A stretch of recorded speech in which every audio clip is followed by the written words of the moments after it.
made this movie called Center Warning. And the guy never rode a bike before. And the girl say, look, the way to ride a bike, here's 2 rules, all right? Don't ever stop pedaling, so keep pedaling. And when you fall down, get back up and paddle some more. Yeah. And that's what happened, man. We got to keep chopping wood. We got to keep doing what we know what we're doing is right. And we got to move forward. We got to learn our lesson, right? So that way it won't happen again. But we got to keep moving forward. The season's too early for that. Yeah, Josh, when to Michael's point, I mean, it is so early in the season. We're going to talk later about where the Canes stand now at 3-1, still playing good football overall. But there was sort of that feel where that was the game where Miami wanted to show that, hey, we can go with these big guys, so to speak. So mentally, there is that quick turnaround. I guess the turnaround's a good thing that you get right back to work and you don't have too much time to dwell on it. Yeah, and just to pick on what Mike's talking about, Manny's always talked about, the next play mentality. He kind of really highlighted that in that Louisville game. And for us, or for Miami, for them, it's next game mentality. It's just what it has to be. I mean, there's really no other way around it. And I think the real thing, too, is I think you learn about players and teams after a loss, right? How much does it matter? How much does it tap into your pride? How much do you hate losing? I think the really good players, they hate losing more than they enjoy winning because they care so much about their performance. So the leadership on this team, obviously, that has to rise up this week. As a team, you have to be excited for the next game. As Michael said, you have to learn from what happened. But that game should fuel this team. Yeah. And playing Pitt is not what should matter. Being Miami, and not the you, but the team you want to be in 2020 with Manny Diaz, that's what should fuel their preparation and going out and executing today. You got to tap into something deeper, right? Yeah. Like when someone calls me out in my job, I hate it. And I don't ever want to make that mistake again. So for a player, you learn, you watch, right? That's what coaches are for. But internally, it's got to matter to you. And it's got to be something bigger than this right here. Well, Michael, and it's perfect that Josh says that because that is the segue to the player's mentality. Look, I'm not going to sit here and dwell on the past, speaking of dwelling and thinking, well, Miami in the last few years has had moments where it's hard for players in the team to bounce back, and 1 loss becomes 2 losses, becomes 3 losses.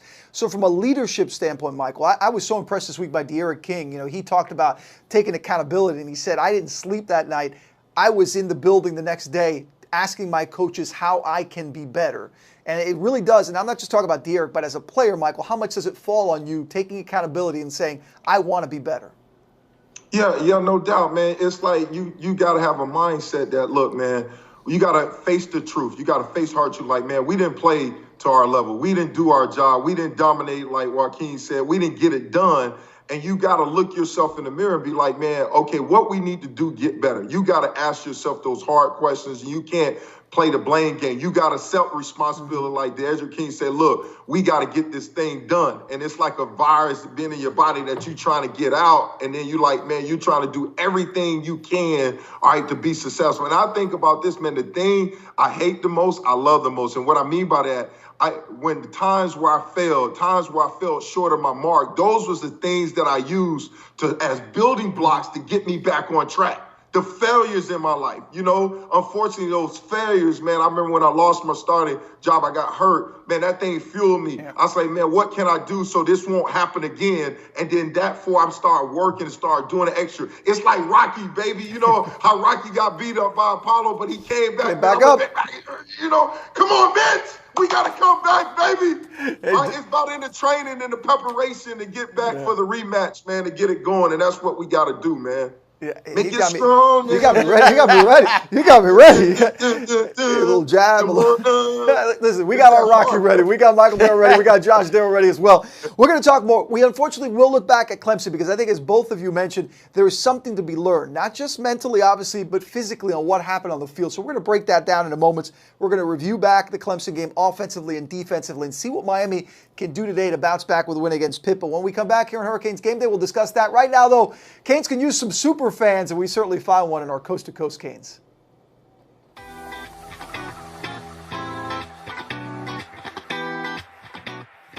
My name's Zach Rinaldi from Delran, New Jersey, and I am the ultimate Canes fan. Game day is basically spent for me down here in the Miami Sports Bar, well lit with a plexiglass top. I have my own Miami bar stool back here. Just some pictures to remind me of, you know, who the better team is here in South Bend. And this is another picture of me and my buddy over at Florida State. And then all my daughters' first Hurricanes onesies. My dad took me in the year 2000 to a Rutgers game, and I sat basically front row as a middle school kid watching them play Miami. And within the first half of the game, I absolutely fell in love with the Hurricanes. My wife, from the moment she met me, she knew I was like just, well, an ultimate football fan in general, and then Miami. And Fiona now loves football, you know what I mean? She supports me in coaching. She supports me in like the Miami games. She knows it's Miami, it's game day. If anybody comes over and looks in my wedding book, they can see a picture of me coming out in my tux with my wife, and then you know, I ripped the tux off and I got a Sean Taylor jersey on underneath. So that's, you know, part of my life that's going to be with me forever.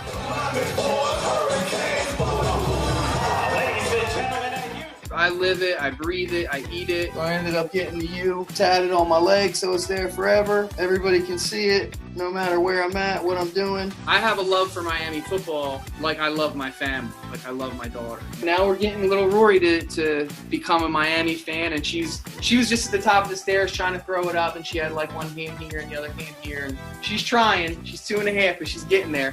But she knows, like, football is on. She, Daddy, football, Daddy, football. So she knows, she's ready.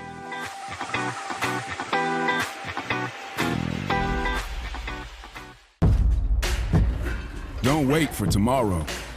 Make the days count. Gatorade has carbs to fuel and electrolytes to help replenish, so you can count on the proven formula. Nothing beats Gatorade. As one of the more than 1,200 physicians on the University of Miami Health System team, I want to welcome you. Our facilities are open. And we're ready to care for you. Our commitment to your health is unwavering. And we have implemented many new guidelines to keep you safe. We are ready to care for you. In our facilities or virtually, wherever you are. We're ready. And we look forward to caring for you. See a specialist today, in person or virtually.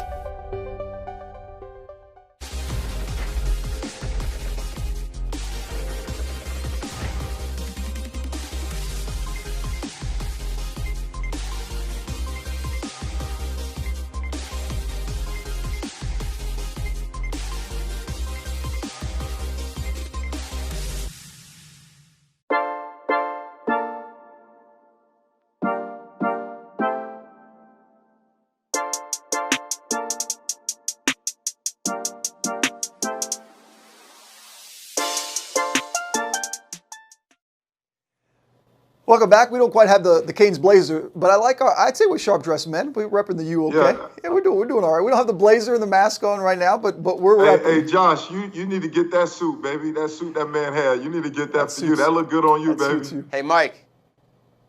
Dig into the wallet, buddy. Dig into the wallet. I'll send you my address, and I'll be more than happy to wear it. You got 13 years in the league, buddy. Tap into that pension. I'll shoot you the address, and I'll look the part, baby. I promise. I will next look week, the part. let's next week we'll suit it up. Maybe we'll get some Cane suits going as we come back here, Hurricanes Game Day. That is Micheal Barrow, of course. That is Josh Darrow as well. We're getting you ready for the Canes and Pitt. If you missed segment 1, we talked a little bit about bouncing back. That's kind of the focus for Miami. Not dwelling on the Clemson game. But guys, we are going to look back, sometimes to learn. Obviously, you have to look back at the mistakes and at the past to move forward. And part of that is figuring out what went wrong. So, Josh, let's start with the Clemson review of offense.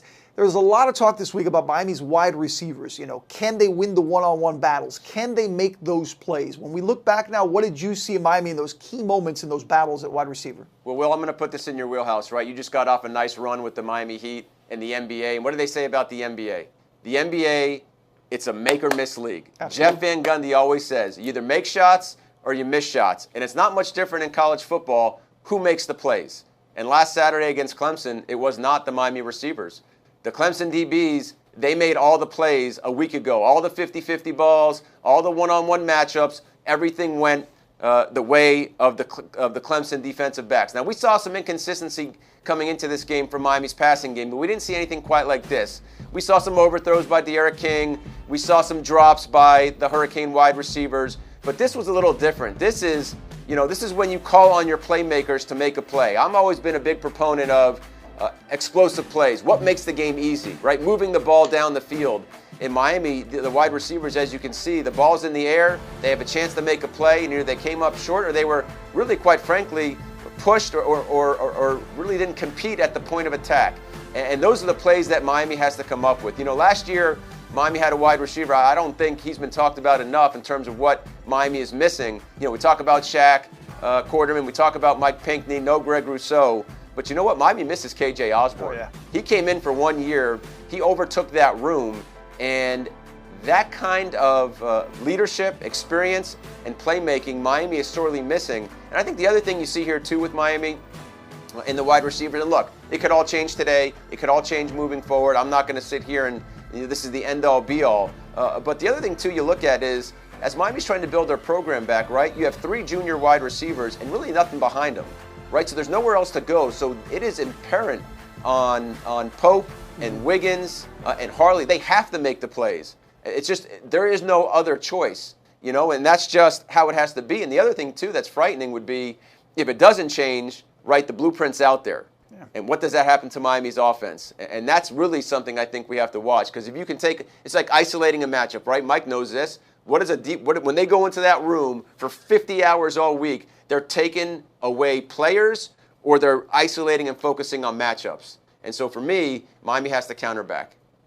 Yeah, and Josh, you're so right. When you talk about, especially in this league, man, it's a copycat league. And Pittsburgh has the ability to do the same thing as Clemson did, that you're going to attack our offense with, like, man pressure and force our receivers to beat us, beat your DBs one-on-one. And that's what we got to do. So in order for us to be successful, our receivers definitely got to step up. I totally agree on that. So we definitely lost the 50-50 battle. And then the other thing we lost, man, we seemed lost on offense, man. It seemed like we had a bye and we still was on a bye. I could not understand what was going on. We had no rhythm, right? It seemed like we was out there sleepwalking. We lost on first down. A lot of that has to do with the first down production, right? We had 8 plays, all right, in the first quarter, 25 in the first half. And you know Miami offense is built on possession. And I know the defense sometimes couldn't get off the field, but offensively, right, you think about this, the first play of it took us 10 series to have a positive play on first down. 10 series, right, to get a positive play on first down. That cannot happen. You know, you got to win first down. You got to set the offense up. It was definitely embarrassing. And then when you talk about those things, right, the self-inflicted wounds, the penalties and stuff like that, that is totally unacceptable, right? And I was wondering, man, are we going to ever wake up and settle down, right? And it was like, man, I'm still waiting. Second half, I'm still waiting. All right, the second half start, then we get a penalty. I'm still waiting for it, right? And I was like, man, what's going on with us, right? And we never got settled in, right? And then the other thing that we lost, that in order for our offense to run our type of offense, we lost the line of scrimmage. We can't afford to let a team put our running game on the milk carton, right? We cannot afford that. We can't afford, right? We've seen when you give Derek King time to throw the ball, man, he's like Russell Wilson. He's going to find the open receivers. He's going to get it done, right? And that's another thing that was disheartening, because I know the work that Coach Justice put in. I know the development, and heading to this game, right? I've seen it. We only gave up 3 sacks in 3 games, but then that was the disappointing part, to say, man, hey, we didn't step up to the plate. I just think about this 4th and 1 play. Go ahead and show this, man. I mean, this is where you put everything on the table. 4th and 1, you got to get this done, right? And we didn't get it done. All right, so right here you see it, man. It's 4th and 1. Everybody know we're running the ball. Hey, right now, you see the linebacker shooting. He wanted more. 47 wanted more than us. It's just plain and simple. And that you cannot happen. You got to be a bouncer in the club like this joker got fake ID and get him out the club. Get him out the club. He got fake ID. Get him out. It's 4th and 1. That's unacceptable. He's still in the club, though. He got in the club. You cannot have that, man. Fake ID. Get that joke out the club. Get that first down so we're in the red zone so we get some points on the board. That stuff like that was disheartening, because I know we better than that. So this game, I want to see us step up to the plate to get it done. because it didn't look good past that last weekend. Yeah, you feel good that hopefully that 4th and 1, this offense can get it done. They're too talented. D'Eriq King is too good of a quarterback to not find a way. And I think, when we talk offense, and a lot of this unfortunately has been negative because there were a lot of negative plays against Clemson. You don't lose a game like that and not have bad plays. But I thought, Josh, and that's where I want to lead the conversation now, the play of D'Eriq King. Look, statistically, D'Eriq said he had maybe his worst game ever of his collegiate career. He again, we talked earlier about taking accountability, but there is a stat you can't measure, Josh, and that's toughness. And if you want to talk about a kid who took hits and kept going and impressed his teammates and his coaching staff, it's got to be the effort that D'Eriq had the other day in that game. Unquestioned, and I think a lot of what we're going to see with D'Eriq King this year. Obviously, we like his playmaking ability, and a lot of that is based on what he can do with his arm and what he can do with his feet. And we saw it in the Clemson game, right? 56-yard scramble in the first half was unreal, right? And unfortunately, it also accounted for about 80% of the total yardage in the first half for the University of Miami. But the thing to me that stands out about D'Eriq King, and we've talked about this on other shows, right? The coaches rave about his leadership. They rave about his preparation. They rave about his film study. But what you saw here in this game to me, beyond that play right there, is late in the game. When the game's over, right? And he's still laying his body on the line. He's still taking hits. He's still catapulting his body into the end zone, which we're going to see here in a second. He didn't have to do that.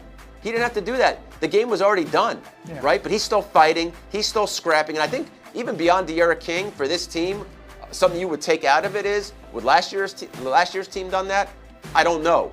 But I think the one thing you could say about this year's team, this team from that game, yeah, they didn't execute. Yeah, there were too many penalties. Yeah, there were too many mistakes. They didn't win 50-50 balls. They didn't win the one-on-one matchup like you saw with Ja'Kai Clark. But you really can't question their effort. And when you have your quarterback, your leader, they always say it starts with the quarterback. He's the personality of the team. Late in that game, when he takes that hit going into the end zone, you got a guy. And there's one other thing, too, I just wanted to mention about D'Eriq King. When you go back to the UAB game, we don't have the film of this, but when you watch the end zone copy, I think it was the first touchdown in the game. I think it was a running touchdown. When you get the wide shot from behind, you see D'Eriq King just pumping his fist. He's so excited like they won the national championship. But that enthusiasm for his team and his teammates and what they're doing, you could tell his energy, his passion, his leadership, and obviously his toughness. When your quarterback puts that on film in a loss, it trickles down to the whole team. This team will be ready. I think we could all agree on that for the showdown against Pitt, and we hope the result will be different. Mentally tough, no doubt, and physically tough, D'Eriq King. So we'll talk more about the Clemson matchup from a defensive side of things, how Miami can be better defensively. Obviously, we'll get Mike's expertise on that in moments as well when we come back here on Hurricanes Game Day. But as we take it to break, it is time for your UPS delivery of the game.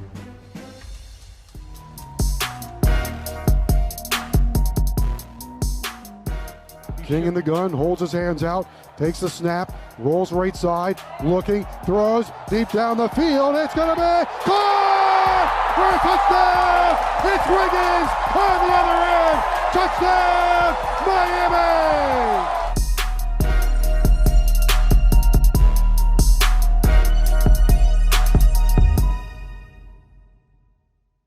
This year, the game plan is different. Hard Rock Stadium won't have all 65,000 of you bringing each game to life. But that can't stop you from making your presence as a Canes fan known. The Miami Hurricanes team store has everything you need for football in 2020. Find Canes apparel to wear for men, women, and kids. Represent the U wherever you are this football season. Shop now at shopmiamihurricanes.com.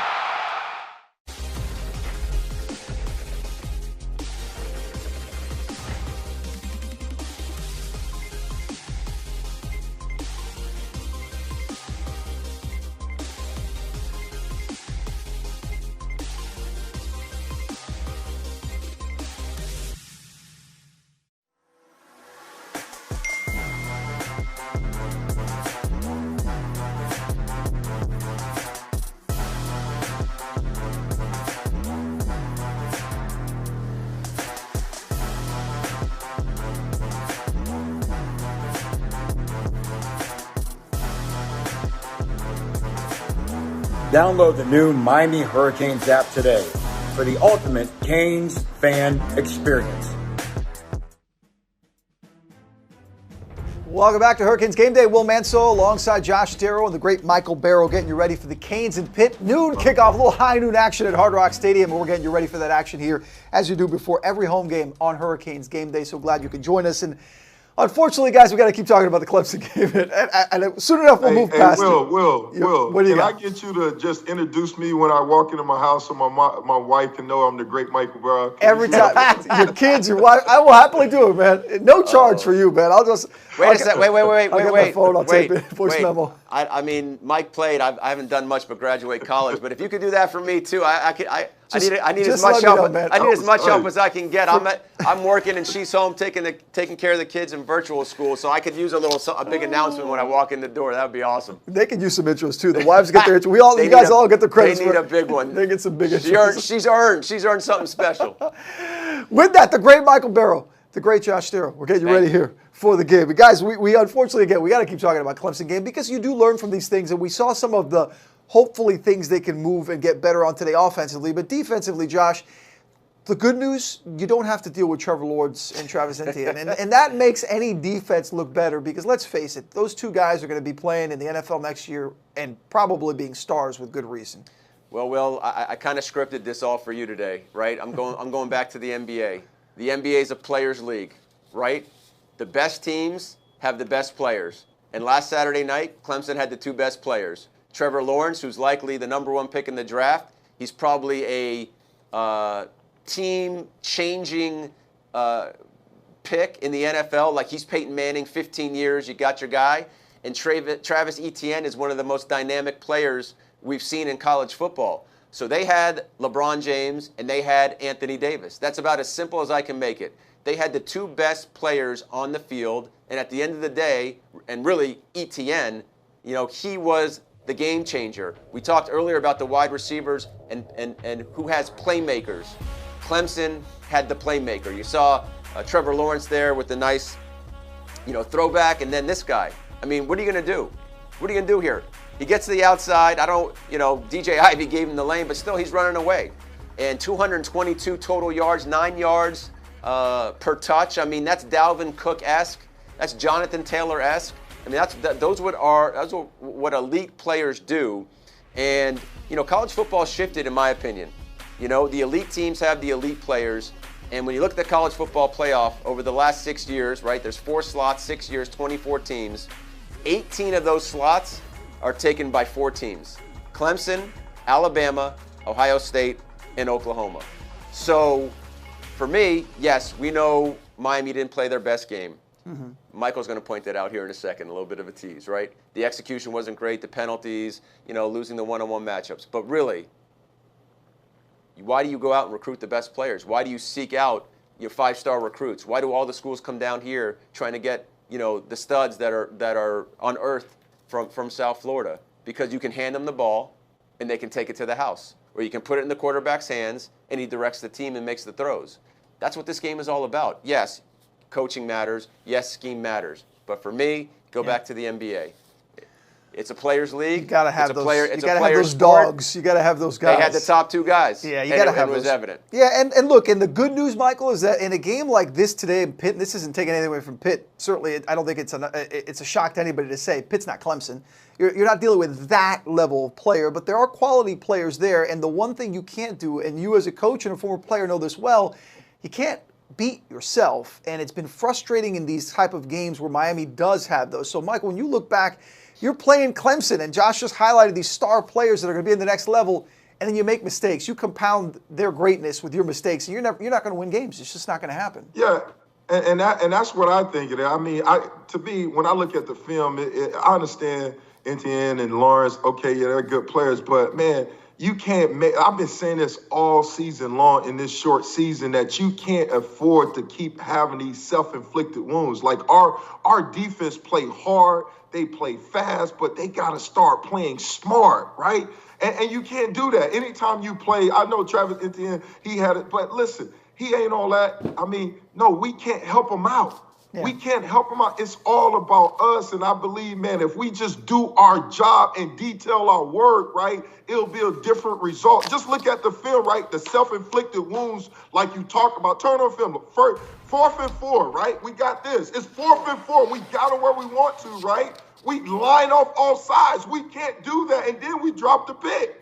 All right, so now, right now, we stop. If we just get off the field, right now they got to either kick or settle for a field goal. Those are self-inflicted wounds we can't have. And this play, what we talked about, right? This is 72 yards, touchdown run. Great job making a corner miss and take it to the house, right? And it looked like it's all Travis Etienne, like he's a grown man. But no, it's not him. It's all about us. Right here, freeze, right? It's a counter play. The defense end doing a great job of bouncing and turning the back, boxing. Right now, the tight end's coming to block the linebacker. Zach McCloud has to turn this ball back. And then BJ's got to get over top, and you got a free hitter, all right, with Bubba right there. But look what's happened. Run the tape. All right, Zach don't do his job. He lets the ball get outside of him. Now it's one-on-one, and then now it's a poor tackling angle by this corner that he should have used the sideline. So just think about that. If you just turn it back and do your job, now we're off the field. Now it's a 5 or 10-yard game as opposed to being a 72-yard game, right? Those are the self-inflicted wounds I continue to see. Next play, right, we go. Same thing. The game plan was stop number 9. Everybody knew it. And 3rd down, 3rd and 14, they love screens on 3rd down. Freeze. Here's a flare screen. Freeze. Right now, we got flare. BJ has this guy man to man. He's got a block on him, right? You can't play peekaboo with this block. You got to get outside this block and force it back to your help. Anytime you deal with screen, you got to have a contain, right? Here, and now you got people having. Right now, he didn't do his job. So now with this guy's speed, we making him look even better. It's like LeBron James. You talk about LeBron James on a fast break. You turn the ball over, this is what's going to happen. All right, it's a better shot. Let's go to the end zone. Same exact play. Flare screen. BJ's got to freeze. Free. All right, so BJ right there. Look, if BJ keeps contained, he has to cut back. Look at 3 guys ready to lay that wood on him. Now he's making it tough. Now I'm on Sam Brooks. Go ahead and run it. Now Sam's trying to tackle this guy. This guy running 4-3, whatnot. That's a hard tackle in the open field to get that guy down. And those are the things repeatedly. I said it from the beginning when we played UAB, every game that our defense is playing hard, they're playing fast, but they're not playing smart. They're not detailing their work. So therefore you have these self-inflicted wounds. And anytime you play a team like Clemson, or a team that's just match you with talent probably a little bit more, you can't afford to beat yourself. It's hard enough to beat them. It's even harder when you try to beat yourself as well. Guys, I love you, and that was good stuff. But I will say this, though. You guys have both thrown Heat references at me, and it's got to stop. I'm still – it hits too deep when you talk about LeBron. I'm done. Can I just too soon. What do the kids say? Too soon. Hashtag too soon. Hey, just one thing. I mean, Rashay, I mean, really? It was like he was like a toenail offsides? Come on. But look at it. But you look at the same play. It's deep. You got to detail your work, and that's what I'm saying. Yeah. It's a game of inches, not yard. It's a game of inches, and it's the little foxes that destroy the vine, and we got to detail our work, especially when we face a team like Clemson. We don't have to play perfect. We just got to do our job. Cut down those mistakes. Hopefully they start today against Pitt. Yeah. Meanwhile, as we go to break, we always love to honor hometown heroes, people that represent our city, our community so well, and in this case, U.S. Army representation right here.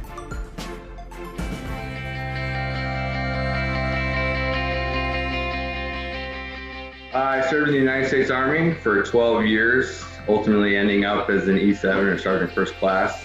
While I was in the Army, I served with the United States Special Forces with 10th Special Forces Group out of Colorado Springs, Colorado. It varied from going out and actively combating terrorism on a nightly basis, all the way down to humanitarian aid missions. My favorite one that we did was in a very small town north of Tikrit, Iraq. We went into a very small village that didn't have a single paved road. We found an empty one-story building and established a security perimeter. We opened a clinic for the day. We just kind of opened the doors and invited all the locals to come, and were able to treat hundreds of patients over the course of the day, and just in a lot of education with nutrition and vitamins, and then all the way up to the most interesting case I had. She's telling me that she has the urge to eat dirt. So I was like, yeah, I know exactly what that is. It's called pica. You know, she's probably pregnant, so we were able to get her a lot of the support she needed, as well as the education. I am so far from a hero. I was just fortunate to have developed a certain set of experiences. It's a matter of sort of demonstrating to my children that, you know, this is how you make the world a better place in every way you can. It's through, you know, acts of kindness and giving and support and service, putting their own kind of needs, wants, and desires aside, you know, for the benefit of someone else. So I very much appreciate, you know, being identified as the hometown hero. Like I said, I'm just another citizen that is able to occasionally lend a hand when needed. Okay. Go Canes!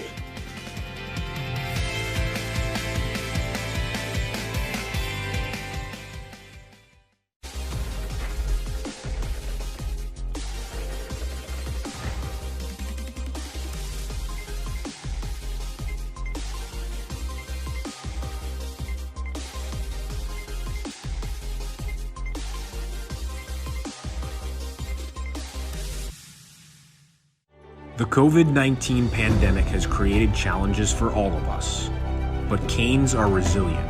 Canes are united. As an athletics department, we are facing significant financial challenges related to the pandemic, but we remain committed to our mission of building champions. We stand united in support of our young men and women and launched the Canes United COVID-19 Relief Initiative. Show your support of the Canes by making a gift today at umcanesunited.com.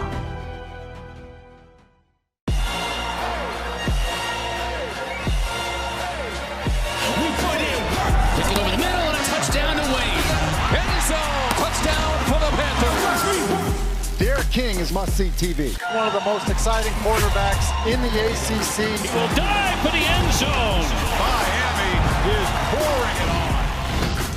I'm going to come alive when it's on. Now watch me work.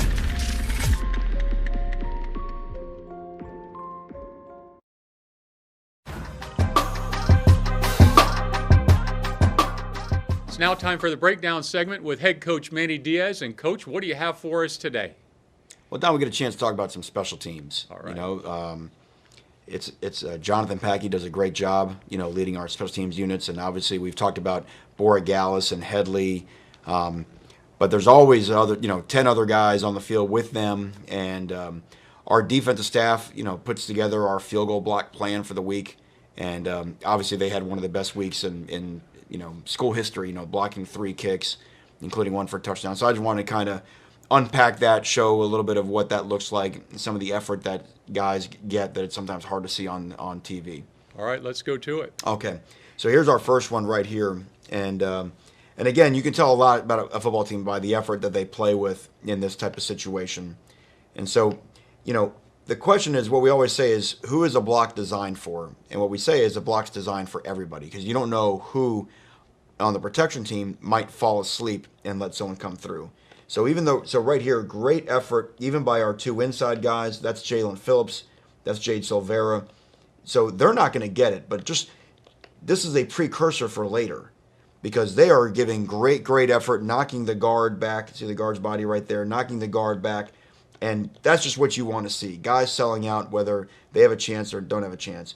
But ultimately, it's going to be Bubba Bolden. But Bubba Bolden's not going to block the kick unless Al Blades, who's off the edge, goes so hard that he makes number 5 right here make a decision. And 5 decides to step out. 5 can't pick up that inside foot, but he does because he's worried about Al Blades' speed coming off the edge. And by doing that, that lets Bubba come in free, partially blocks the kick. You can see the referee right here give the block kick sign, which takes, you know, that shouldn't have been roughing the kicker anyway. So a big momentum play, stopping points right there for Miami. Coach, when you talk about Bubba Bolden laying out, I think it's fair to share with our listeners that you actually practice that. You practice players laying out and getting their hands together and hitting the ball and not the kicker. That's right. Yeah, we have a crash pad that we'll work on right here. We do this for a pump block drill or kicking. Sometimes we'll kick volleyballs, believe it or not, because they're just, you know, obviously they're softer and you don't want the guys to, you know, in practice, you know, to hurt a finger or something like that. I know that sounds funny, but, you know, you're trying to take care of your guys, you know, or we'll take a football and we'll deflate it So it's kind of like, a more squishy football so that, it lessens the impact if you're trying to do it over and over again in practice. But that way when they get in the game, they've got the confidence to get back there and make the play. Okay. So here's a huge one, right? Right before halftime, 3 seconds left. And one thing you can't see right now, you say, where's Bubba Bolden? Okay, well, Bubba Bolden is way back here off the screen, ready to return the field goal for a touchdown if it is short. Okay, because there's 3 seconds left. This is going to be the last play in the half. So we have a chance to block this and a chance to return this for a touchdown. Okay, so again, we're going to come off the wide side of the field right here again. And remember what I talked about. So Bubba Bolden, he's back there. Remember we talked about that great effort from the inside guys. Jalen Phillips and Jared Harrison Hunt is in here now for Jade on this particular sequence of downs. And watch, see how the ball snapped just about on the line right here. And watch how they get their hat 3 yards deep almost in the backfield. You no longer kicks are going to have a lower trajectory, which is exactly what happens here. And then what's Clemson worried about? Well, last time we blocked it off the edge, so they try to maybe widen out. They want to be more sturdy on the outside, and now they have a problem on the inside. Okay, so now we have a good down. Now let's see if we can make it a great down. And what's fantastic right here is DJ Ivey is taught. He's what we call our scoop and score guy. He gets right at the level of the kicker, is there to play a fake, and then if the ball is blocked, then he's right there to literally scoop it and score. But what's funny, and it's a small little detail, because we put Bubba Bolden back, where are these guys going? Covering. They got to cover the kick. That's right. Because they're taught, hey, listen, on long field goals, you got to cover, because they watched Alabama-Auburn a few years ago when Auburn, had the old kick six. So DJ Ivey right here gets a charity hop, bounces to him real nice, and then just look at the effort. You want to talk about a guy like Jalen Phillips. It's fun to watch him sack the quarterback. Watch the effort. So he drives all the way through the line, never stops his feet, and look at him sprinting. That's a large human being right there, Don. Yeah. Look at that effort all the way as DJ, outruns their kicker, thank God, all the way for a touchdown.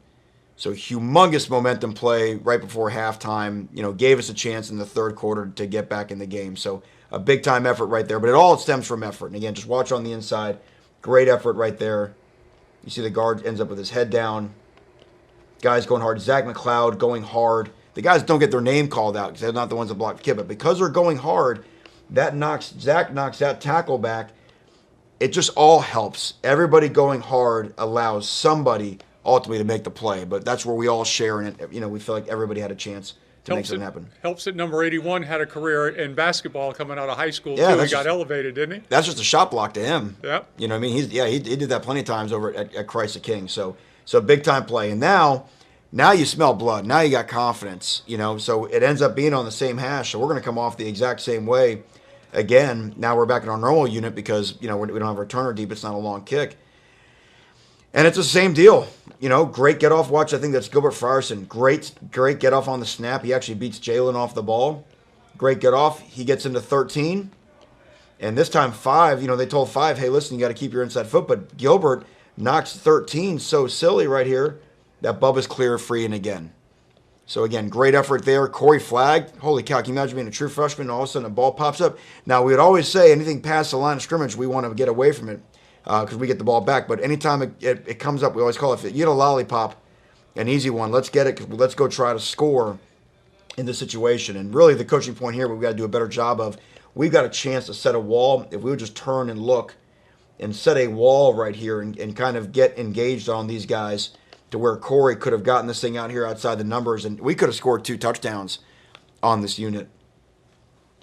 Manny, what are your qualifications to be on the field goal block, the down guys? What do you look for in those players? Well, it's these are the guys that are on our defense, right? And that's why we meet as a defense when we look at field goal block. And the primary thing is effort, and we're talking about effort and knockback, which is really not all that different to how we play. So we've got John Ford and Jade Silvera. That's roughly 600 pounds of man, right, line up on one right here in the guard, and then there's Jalen Phillips. So we have 3 on there 2, and then 3 on there 2. So we've created a numerical mismatch on this play because we saw some things in film study that felt like would give us a chance, and now it's just a matter of effort and going hard. And that's why I love doing this on the breakdown, because you see the effort of a guy that doesn't get his name called out, like a Frierson, who played outstanding on defense. I mean, these were also, by the way, our 2 best players on defense. or 21 and number 3. And no secret to watch both those guys go so hard, and then who ends up getting it, it ends up being Bubba again. One rule change that's happened is that you're not allowed to tee off on the snapper any longer. You have to go to the right or left of him, right? Yeah, you can't even line up on the framework of his body anymore. It used to be you couldn't hit him, but now you can't even be lined up on him. That's right.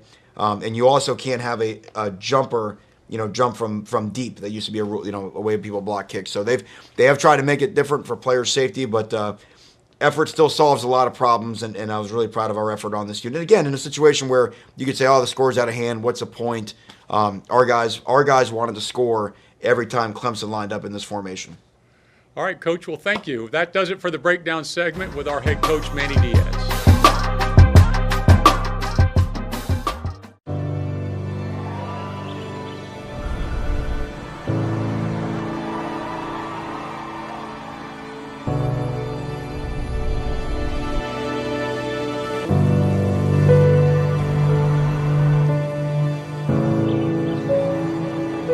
We understand your passion to play, your love of the game. We live and breathe it too.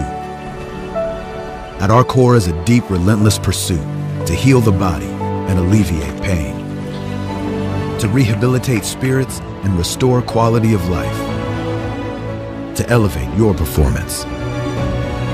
Because we not only innovate medicine, we preserve dreams and inspire futures. We are the University of Miami Sports Medicine Institute, so no matter what takes you out of the game, we'll help get you back in. We'll help you recover your game.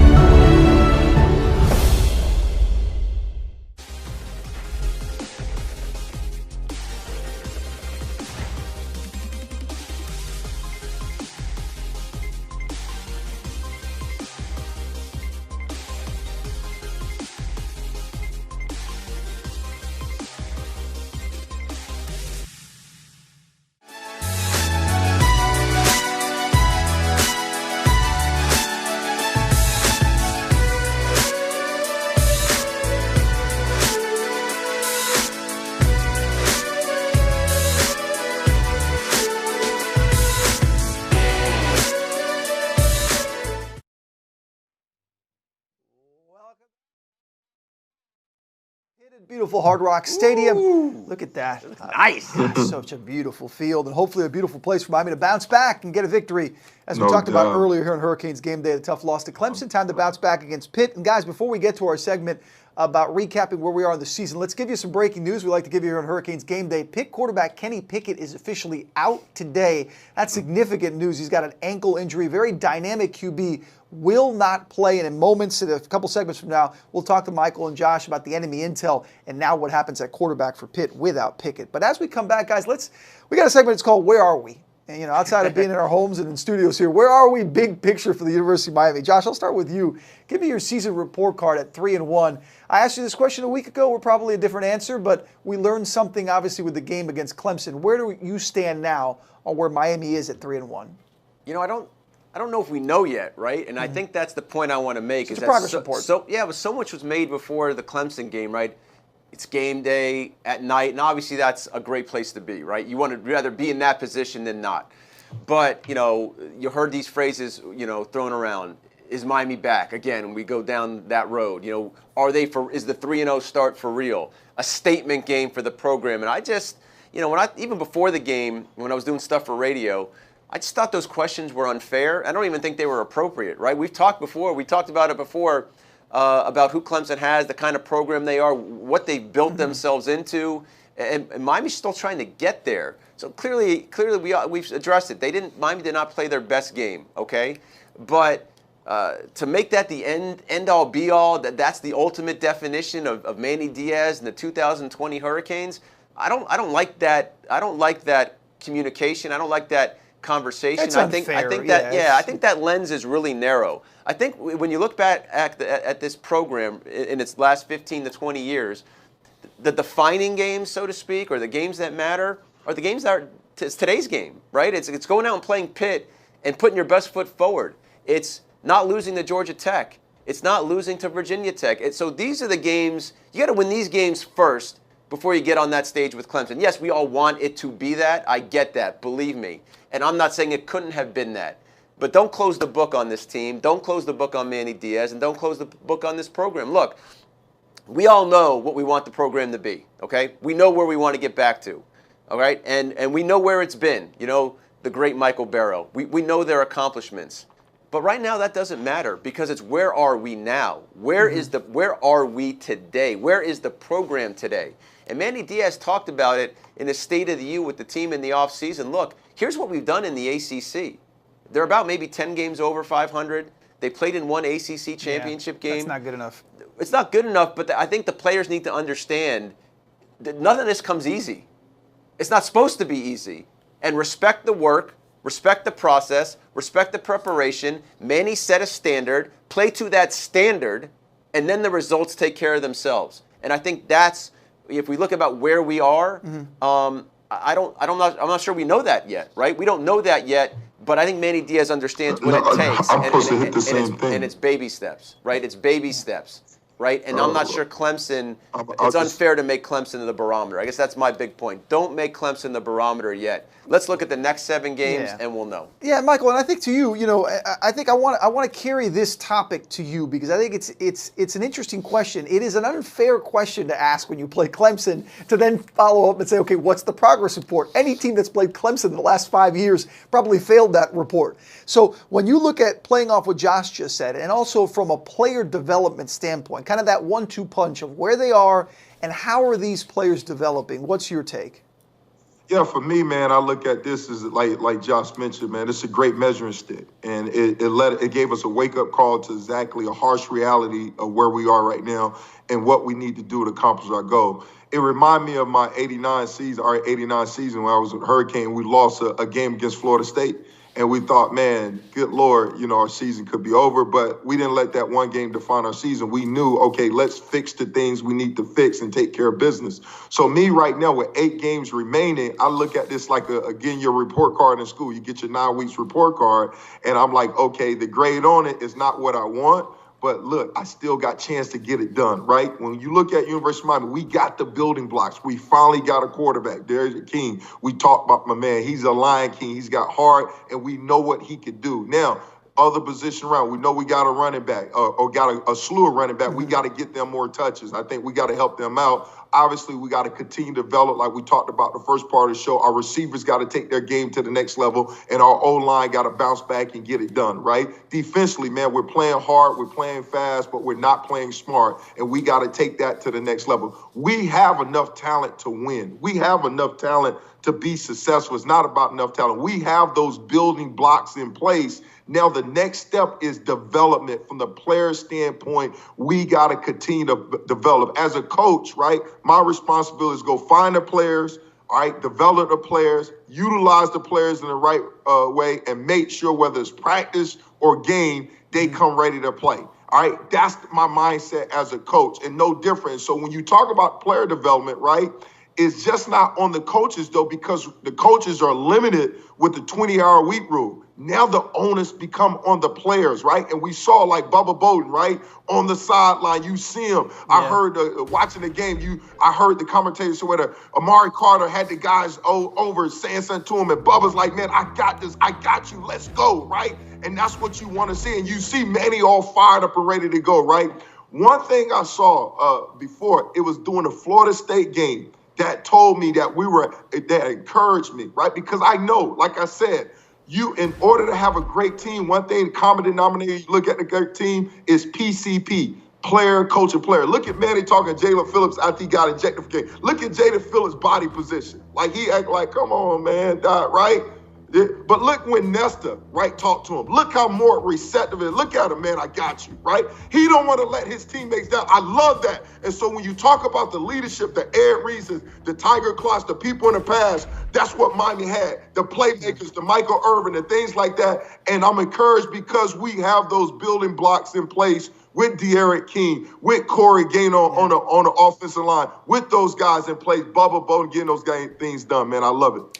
I got it in the segment by saying I agree. I mean, I agree, and I think you both kind of hinted on that. This team is moving forward. Well, one quick thing, I'll make it quick, right? Mike said 9-week report card. Let's all remember this. 9 weeks, 4 games, we're 3-1.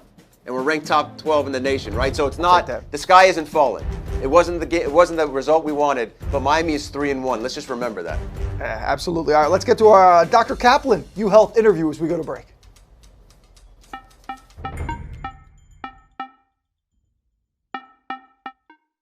It takes a team effort to make sure that our student athletes are taken care of. The director of the University of Miami Sports Medicine Institute, Dr. Kaplan, is here to tell us more on how his team collaborates with the University of Miami Athletics Department. Dr. Kaplan, glad to have you on. Many people see us in terms of at the games, basketball, football, volleyball, soccer, baseball, but we're really involved in all their care, the primary care that they get, the game day care that they get in terms of if anybody gets injured and how that works. And then we're really kind of part of a very large health system at U-Health where there are 1,300 providers. So there's an athletic trainer or more for each team. And so they are the immediate contact in terms of healthcare providing to those student athletes. So they're vitally important because they are seeing the athletes every day. They know the student athlete's personality, how somebody's going to respond to injury can be very different. We wouldn't be anything on the medical side without the athletic trainers and physical therapists. We do have interaction, especially through the trainers, with the strength staff. And then lastly, the coaches. I think good communication, the ability to communicate, so them understanding the severity of the injury and where it goes also helps them because they can communicate with the athlete and their family, they can show empathy, and then they can also game day plan for the student athletes that are able to help them.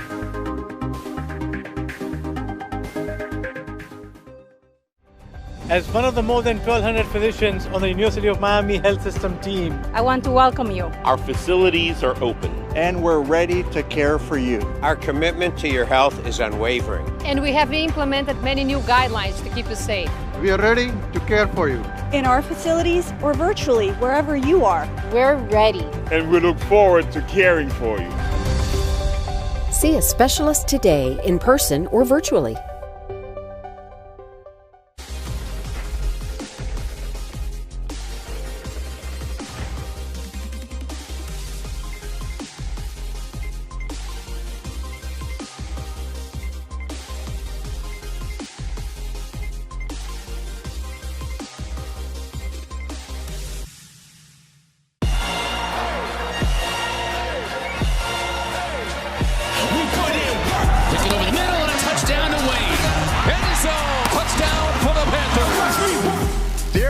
Must-see TV. One of the most exciting quarterbacks in the ACC. He will dive for the end zone. Miami is pouring it on. I'm gonna come alive when it's on. Now watch me work.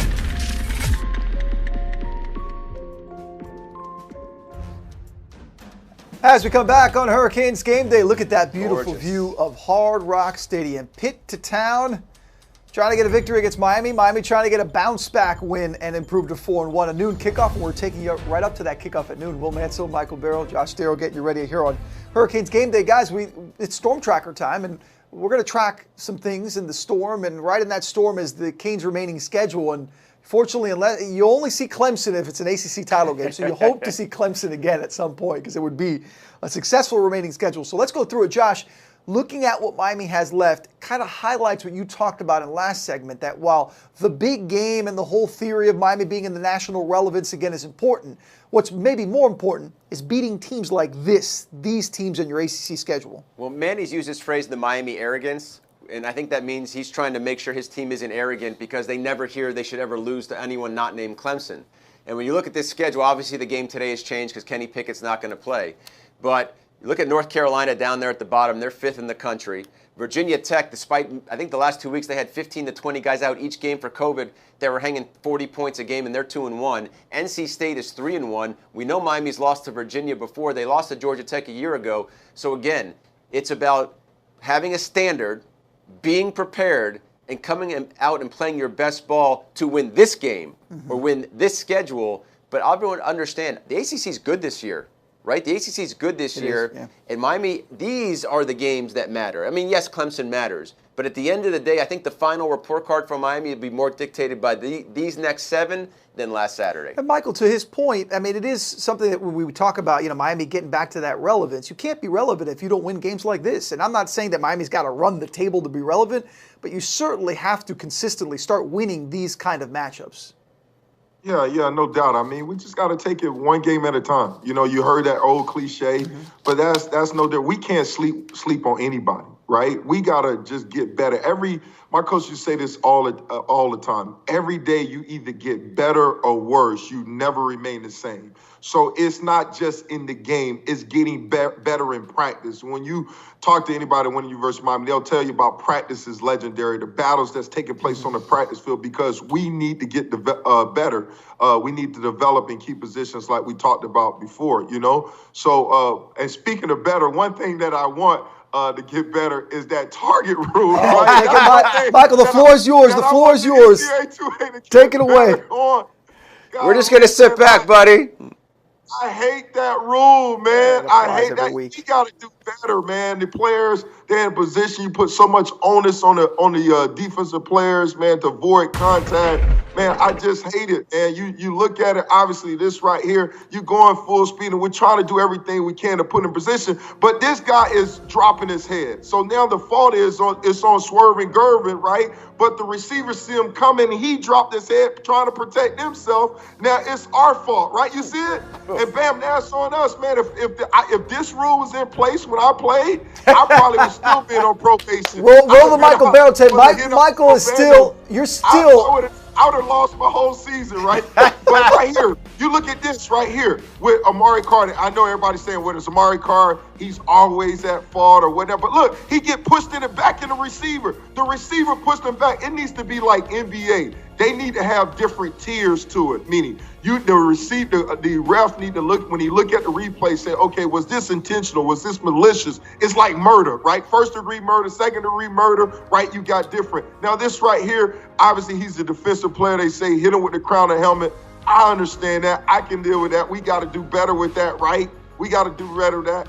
But it's just like, man, to be ejected, right, immediately out the game, and then you still play for it the next game, you got to sit out the first game. That's too harsh of a penalty, man. We got to do better, man. We got to make some changes. I want to hear your take, though, because you want to be better as you're a coach, obviously your background as well as a player. So how do you coach when you know that these guys are going full steam to hit a guy, and one little inch of movement changes whether you hit him in the shoulder or the chest or you hit him in the head?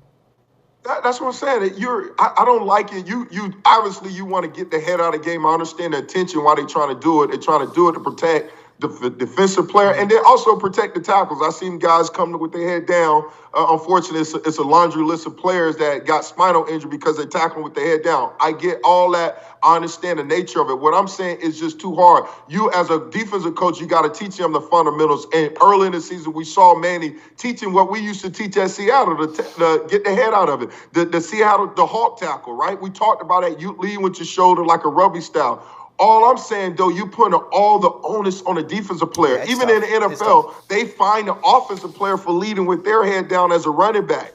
And so what I don't like is that now everything is you're putting on a defensive player, and then now something happened. That guy not only is punished, right, as far as he got ejected from the game, but then also he's got to sit out the next game. To me, that doesn't make any sense. They need to follow basketball since we were talking about the Heat earlier, and they need to have some different tiers. Okay, is this a tier one, a foul, tier two foul, right? I agree. And then it should be 15 yards, should be ejected. They should have different levels to it as opposed to treat them the same. I just don't like that rule. I think it makes no sense. I think it's going in that direction. I think Michael's right on point. The rule is in spirit in the right place because you want to protect the players, but there has to be a change to how you kind of administer the rules. So there's our discussion on Storm Tracker. When we come back here in Hurricanes Game Day, we're going to dig deep into the matchup today against Pitt. It is enemy intel when we come right back.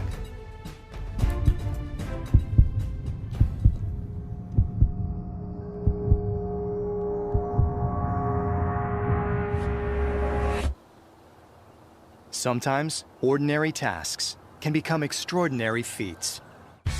The Joint Chiropractic helps to keep you moving through everyday life and beyond. Visit today and receive your initial consultation, exam, and adjustment for just $29. The Joint Chiropractic. You're back, baby.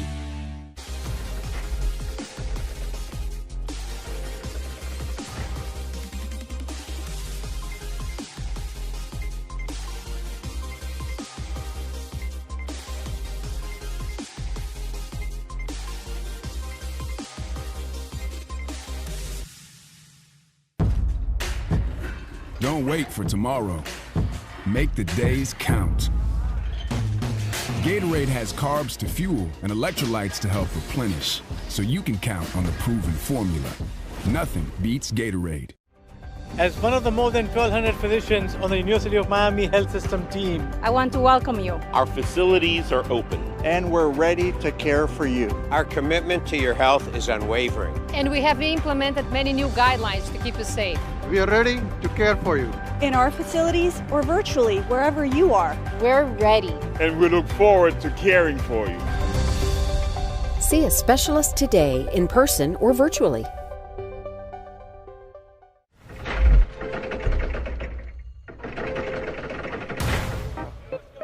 Good. Here we go.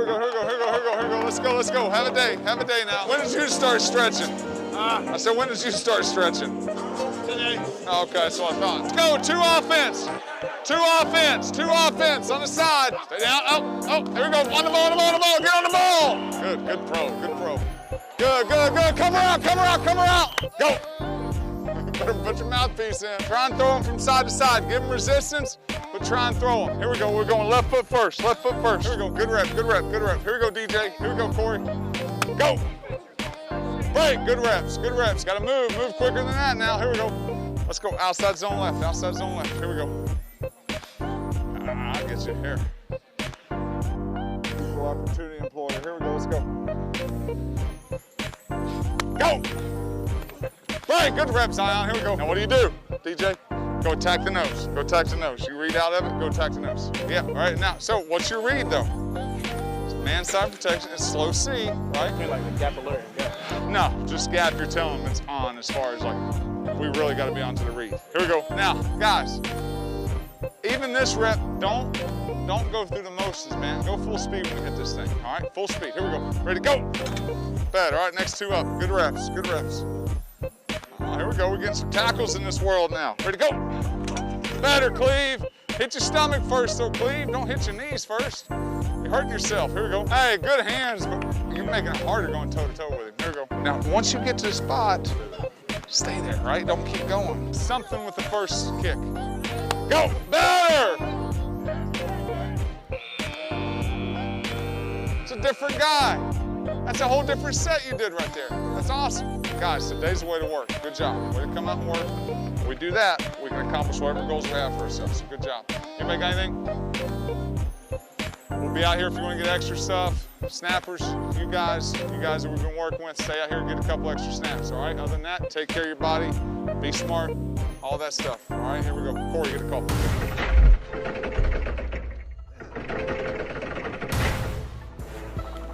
We are mic'd up as well. Well, Manso, Josh, Darrow, Micheal Barrow here on Hurricanes Gameday.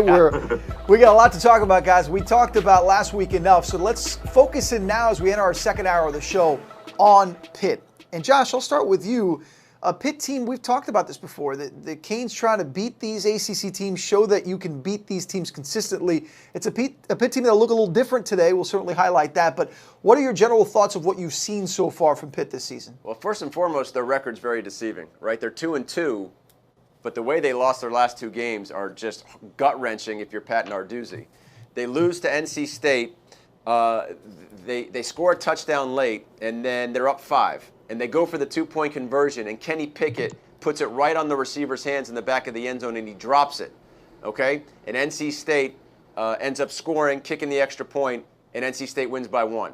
Then a week ago against Boston College, their kicker boots one from 58 yards, a field goal, to send it into overtime, and in the second overtime, the same kicker misses an extra point, and they lose. So very easily, Pitt could be 4-0, and very easily, this would be a top 15 matchup. Now, we know there's some big news surrounding Pitt. right? Kenny Pickett's not going to play. That's a game changer. We also know with Pitt, it really starts with their defense, and they are one of the best in the nation, and Mike's going to address that here in a second. So Pitt is a good team. Now, it's going to look different today. And they've also done a good job of mining South Florida for kids. They've got about 10 or 11 kids on their roster from South Florida. Charlie Partridge, the assistant head coach and D-line coach, he was the head coach at FAU.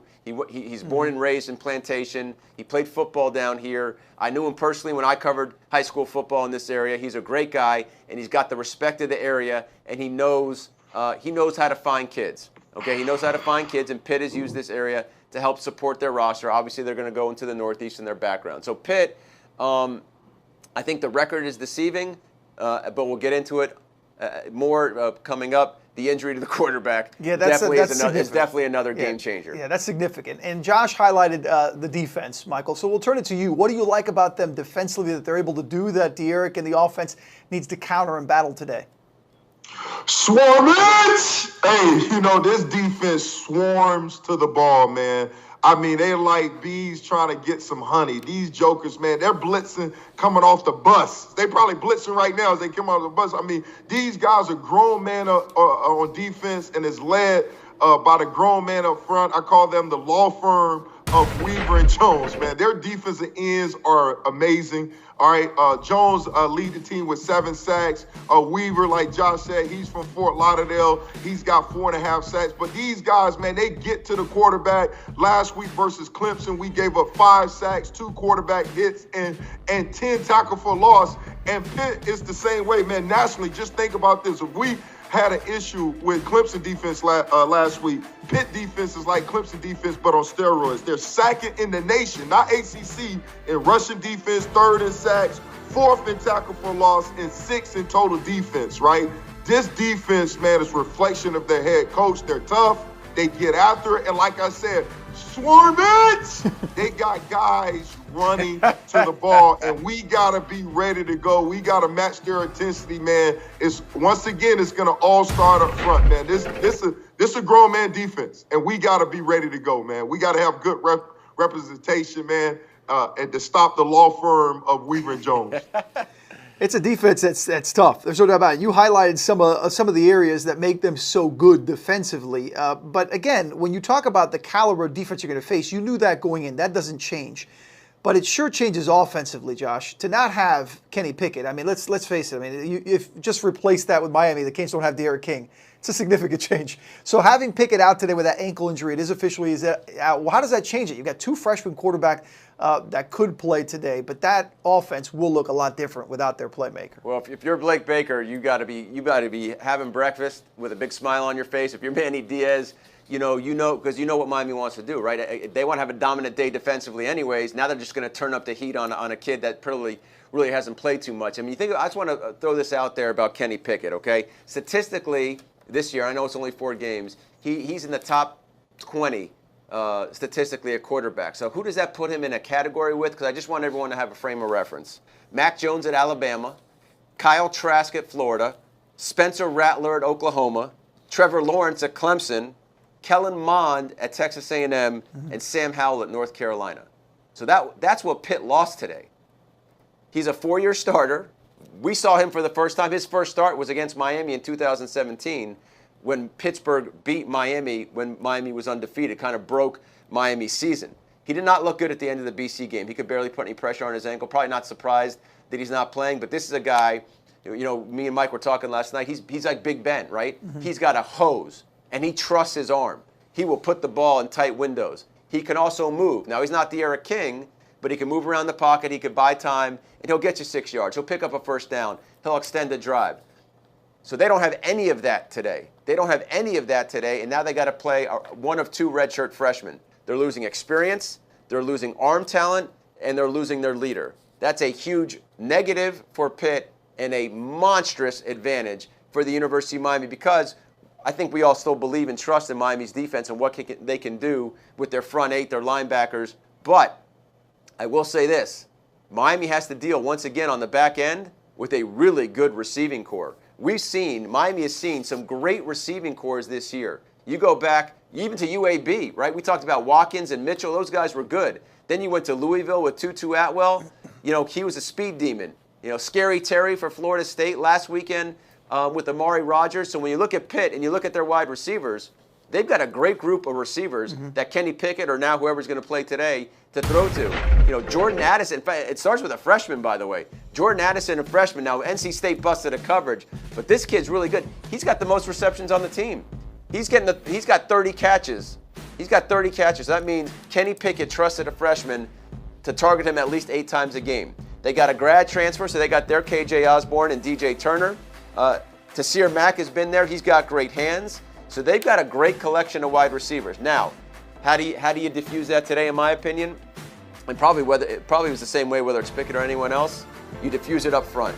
You put the heat on the quarterback. You make him have to think, and especially this new guy, he's going to be uncomfortable, right? Whoever it is, it's going to be a redshirt freshman, going to be uncomfortable. Probably have some of those happy feet. His decision making probably won't be anywhere near Pickett's. So to me, this is a game where you make him scared, right? You make him uncomfortable, and to me, this is a game that. This is what we're going to try and break out today, right? It's got to be hanging right here, dude. Yeah, that chain better be hanging right here. This is a game where now the defense, like we talked before about mentality, bounce back next game. If I'm a defensive player right now, I'm thinking about absolute dominance. Well, I'm glad you said that, Michael, because I want to turn it to you from that point hey, look, you don't feel sorry for the opponent, but you're a defensive player, Mike. You're getting ready for this game, and you hear that their leader is out, and you got 2 freshmen who have played parts of 2 total games this year. Your ears are pinned back, aren't they? You're thinking, I got to get to that guy. I got to create havoc. No doubt, man. There's got to be no mercy. It's not about them. It's about us. And we, regardless of who is playing, we can't play to the level of our opponent. We can't be like, oh, quarterback out. No, we got to come out. Our game plan don't change. We got to dominate because I tell you what, Pitt defense, like I talked about earlier, their mindset don't change. They're like, okay, we're going to win on defense. Hey, offense, just manage the ball. Don't try to do anything fancy. We're going to score on defense. We're going to turn it up on defense, and that's what they're going to try to do because Pitt defense is already a high-risk, high-reward defense as it is. They stack the box, and they're going to try to force Miami to beat us over top, and that's what we got to do, so we got to play smart. But from a defensive standpoint, like you said, our mindset can't change because it's never about them. It's always about us, and we got to have that mindset. We got to go out there and dominate, and we got to dominate. We got to get this thing done. So I love the fact. But with Pitt, like from their mindset, their quarterback is out, and he's like Josh said, he's the bread and butter of that team. He's like you take Ben away from the Steelers, right, and see what that means is a quarterback living, and he's their offense. That's a big chunk of their offense, and historically, Pitt offense has struggled against our defense, right? So we got to keep that tradition going on. So basically, I remember when I was coaching at Miami, we had one of our goals as a defense was outperform the other team's defense, all right? And that's what we got to do, all right? If they get a takeaway, we got to get 2 takeaways, So it's got to be that mindset, that mafia mindset, I guess. They take somebody else, we got to take somebody else, right? And so it's just got to be that mindset where we can't play around. We got to be ready to go. I like that. Got to have that mindset. Don't worry about the other team. Worry about yourself. Accountability, we talked about it earlier. Preparation, we've certainly talked about throughout the last hour or so. Canes just got to go out and get it done. They'll try to do that at the top of the hour. Noon kickoff. Yeah, they're getting ready over at Hard Rock Stadium. I was getting fired up now. Mike Barrow. Yeah. Mike Barrow's getting fired up. Come on. We're all getting fired up. We're taking you right up to that kickoff from Hard Rock Stadium. Canes and Pitt coming your way. But before then, more Hurricanes game day coming your way after this. We'll get Michael's tale of the tape right after this. As one of the more than 1,200 physicians on the University of Miami Health System team, I want to welcome you. Our facilities are open. And we're ready to care for you. Our commitment to your health is unwavering. And we have implemented many new guidelines to keep you safe. We are ready to care for you. In our facilities or virtually, wherever you are. We're ready. And we look forward to caring for you. See a specialist today, in person or virtually.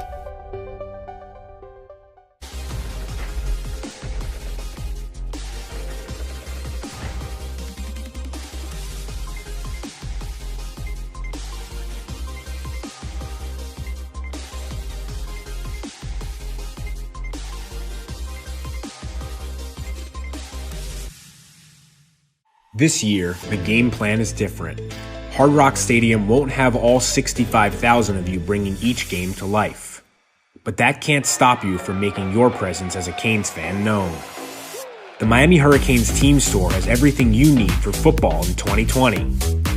Find Canes apparel to wear for men, women, and kids. Represent the you wherever you are this football season. Shop now at shopmiamihurricanes.com.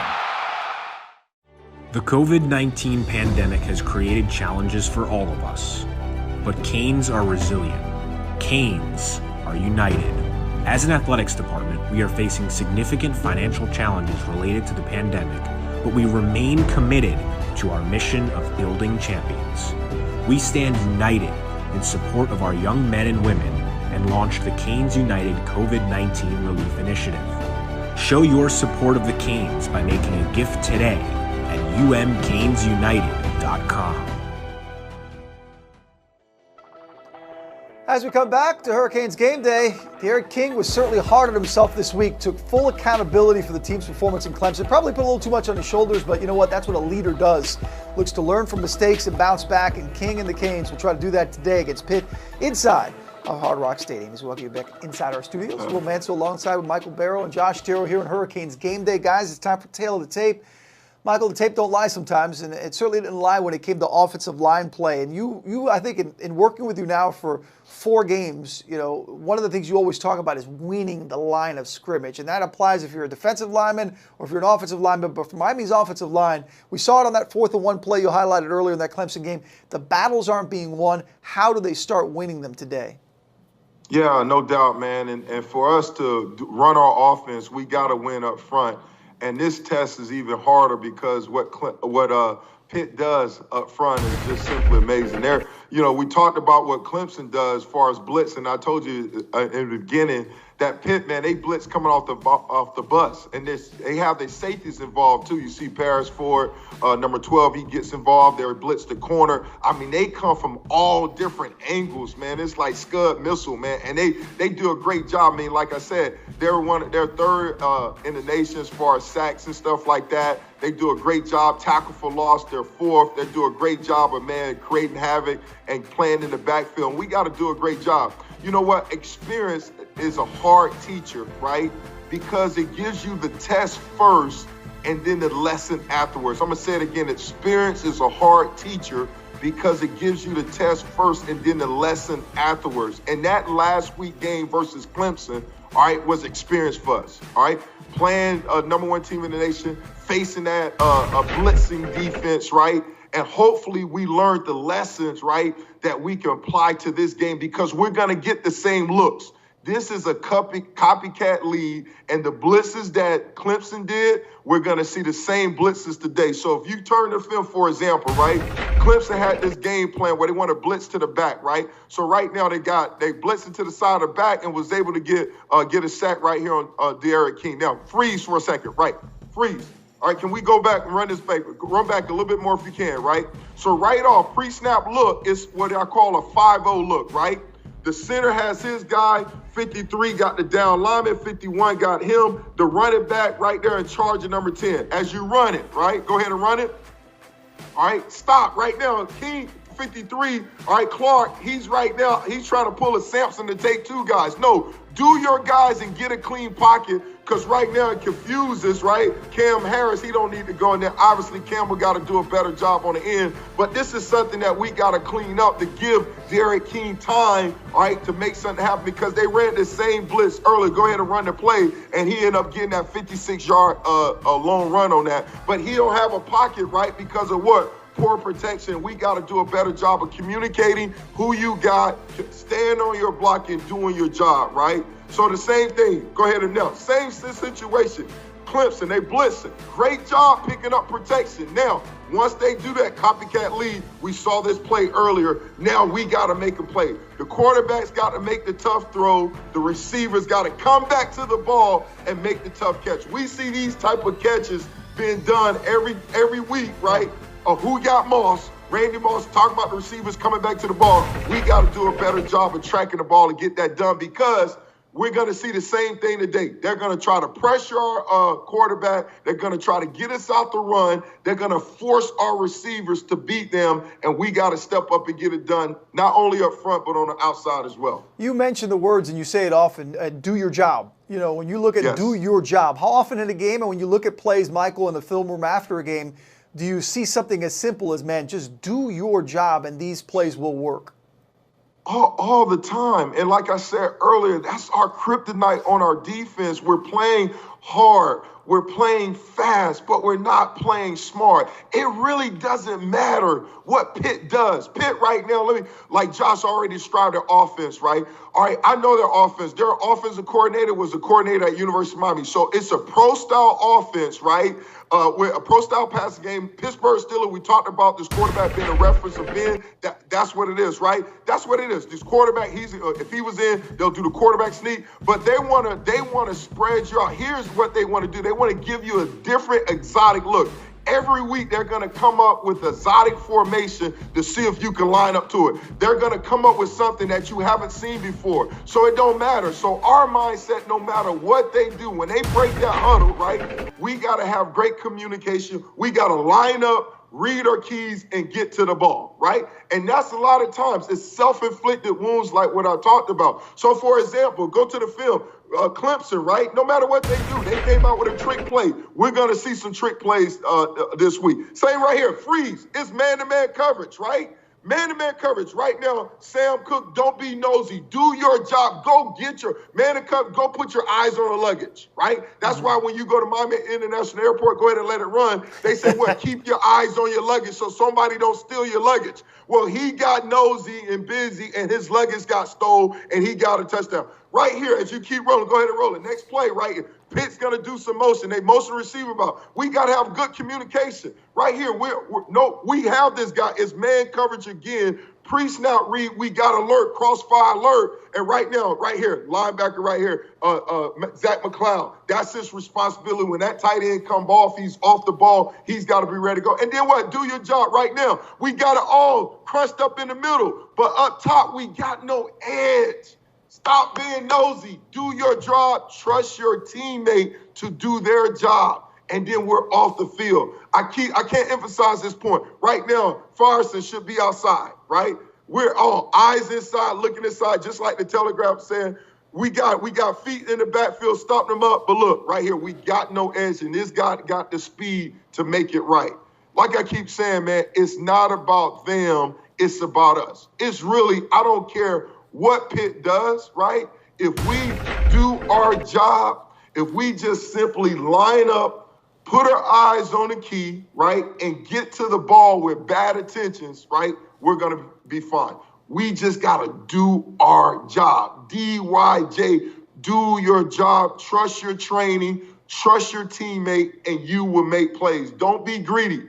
The plays will come to you. If you get in position, the plays are going to happen. Just do your job. I don't know about you, Josh, but part of my job is to enjoy a segment like that. Tail of the tape, do your job. Michael Barrow segment is maybe my favorite segment of the show. I'm getting all juiced. I'll say one thing about Michael. Like, even this morning, Michael tweeted something out about his game day, let's go. And he just had like 10 exclamation points. And just knowing Mike, just knowing the energy behind Mike and everything he does gets me fired up. Yeah, and it is, and how much of that energy, Michael, and I know you can't fake that energy, but how much of that energy goes on among teammates in a film room when you get the film study? Nobody wants to be the guy that the coaching staff points at and says, hey, you didn't do your job. You didn't do your job. There it is on video. Right, no doubt. And we talked about that earlier, right, when we talked about the leadership. We talked about PCP, player, coach, and player, right? And each player holding each other accountable, right? You don't want to let your teammate down. You don't want to be that guy. You don't want to be a traitor. You don't want to be, we got 10 guys running the ball and you're loafing to the ball. Traitor! That's what we call him, traitor! You don't want to be that guy. You don't want to be the reason why we lose a game or because you're doing something or you're being selfish, you're not doing your job. So that's what needs to take place. Guys need to call each other out in practice. Don't wait till the game. All right, it's practice. You can't have an AI mentality. You got to detail your work, and that's the biggest thing when I look at us defensively and also team-wise. we got to do a better job of detailing our work, right? Mm-hmm. That's going to help our development. Right now, we talked earlier, this is the first quarter of the season. We got 3 more quarters to go. We got to continue to get better and better, because every day you either get better or worse. You never remain the same, and we got to be committed on getting better. And to your point, Michael, and for those that were watching the show earlier, we talked a little bit about accountability. And Josh, you talked a little bit about guys, Derek King, other guys, leading by example and taking over that. There does seem to be a different feel with some of these players that, hey, we understand when we make a mistake and we have to be held accountable. And you do sense that. Again, 4 games in, it's just a progress report. But I feel that there's optimism that the leaders are able to step up in moments like this. Well, one thing Manny's talked about, he's used this word connectivity, right? And Mike just talked about it as well, right? You don't want to let anybody down. So if you have that connectivity amongst your players, right, it carries over from the locker room, film study, on campus, off the field, but where it shows up most importantly, is on the field. And so for Miami, as you said, Will, like you sense some of that. And I think the other thing, too, that Michael talked about is every coach will tell you. They'll say, their offices are here, the locker room's down here, generally in most literally the physical facilities. They always go, the leadership comes from down there. The team will be good when it matters down there. And you saw the film earlier when Nesta Silvera is talking to Jalen Phillips. Just by nature, that message is received differently by Jalen Phillips because it comes from Nesta Silvera. But you got to have some dogs. You got to have the Ed Reeds. You got to have the Mike Barrows. Someone's got to have the voice. Someone's got to control the locker room. And when you have those personalities, when it's Bubba Bolden, and we saw it with the face and the blood and the Band-Aid, and then he talks about the next day, I love the game. When Gilbert Frierson talks about loving the game, when Derek King talks about I couldn't sleep at night, that's when you start getting the sense of having leadership, and then also a team. When Nesta Silvera can talk to Jalen Phillips, and Jalen Phillips knows he's not trying to get on him. It's in our collective best interest. That is the connectivity of a program that is laying a foundation for success. That's why I think we all agree that this team is hopefully heading in the right direction, and that direction. Michael's taking notes. That scares me. Michael's taking notes. I don't know what's coming. I'm taking notes. I know what's coming. I'm always learning, baby. Yeah, I know what's coming. The keys to the game are coming. Michael's taking some more notes on that. Wait, what's coming? Keys to the game. Well, shake them up. Shake them up. Shake it up. Shake it. Here we go. Here we go. They're coming. Michael's keys to the game coming your way here at Hurricanes Gameday. We also have a special guest later in the show, so don't go anywhere. We're taking you up the kickoff between the Canes and Pitt at the top of the hour as the Canes looking for a bounce-back Saturday against the Panthers.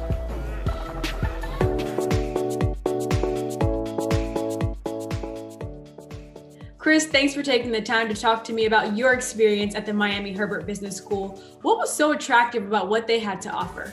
The program that I went through, the entrepreneurship program, that was something that I was always interested in, in my future, and looking at the program and the classes that they offered and getting to meet some of the professors. That was what really drew me into being part of the business school.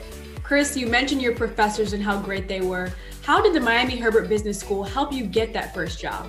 So a lot of the classes I had, especially in the entrepreneurship program, prepared me directly for my professional life. The capstone classes that we had as part of the entrepreneurship program, where we were actually working as consultants for real people in the business world, and it was getting hands-on experience, actually seeing what it's like to, get requests from somebody and then work on that and come back with a presentation and a project. So I was very fortunate. I was able to leverage the Canes network, not only through the business school, connecting with alumni there, but also specifically with the athletics department, getting involved, make connections through that, and eventually get a job opportunity from it.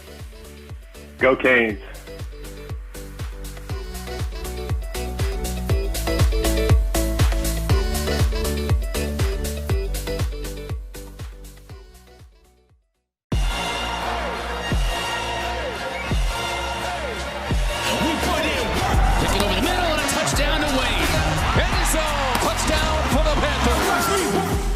King is must-see TV. One of the most exciting quarterbacks in the ACC. He will dive for the end zone.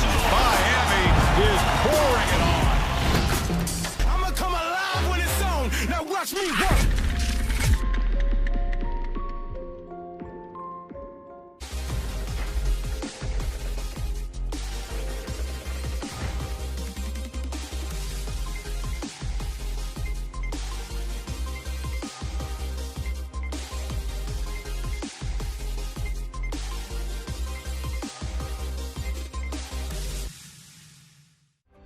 As one of the more than 1,200 physicians on the University of Miami Health System team, I want to welcome you. Our facilities are open. And we're ready to care for you. Our commitment to your health is unwavering. And we have implemented many new guidelines to keep us safe. We are ready to care for you. In our facilities or virtually, wherever you are. We're ready. And we look forward to caring for you. See a specialist today, in person or virtually. Oh yeah, it's all about the you. It's all about being safe and socially distant. Wear those masks, wear those wigs. Yeah, we love that. Show your Canes pride and stay safe. They That's waving what at we do. us. Hey, you're on TV. hey, You're how on are TV. ya? Eric, those are some excited Canes fans there doing the right thing, wearing their masks. Well, Manso, Josh, Darrow, Micheal Barrow here on Hurricanes Game Day as we roll on, getting closer to that game against Pitt. Guys, it's time for the keys to the game, which of course are presented by your South Florida. Wait. Presented by your South Florida BMW Centers. As always. So, Michael, let's start with the keys to the game. What do you like that Miami needs to do today to bounce back and get this victory? Well, we talked about with Pitt defense, man. I told you they're represented by the law firm up front with Weaver and Jones, and they blitz off the back end. But they're four-man pressing defense. They're forcing you, right? It's a high risk, high reward. So we got to have explosive plays. All right, we got to protect the line of scrimmage like we talked about up front. We got to win up front, and then we got to take advantage of what they're doing. We're going to have some opportunities for some explosive plays, especially going over top. And we can't be discouraged if they get a negative play and we have a setback. That setback is for a comeback. We're going to bounce back and get it done. Number two, we got to dominate on defense, man. I remember when we was playing Boston College, and we won the game, but if you got on our plane and you didn't know that if you knew we had a game, but you didn't know the outcome of the game, you would have thought we'd have lost. Because why? Because we didn't dominate. And right now, all season long, we probably dominated for a quarter, dominated for this. Man, we need to dominate from the time the clock starts to the time top end. We gotta dominate, man.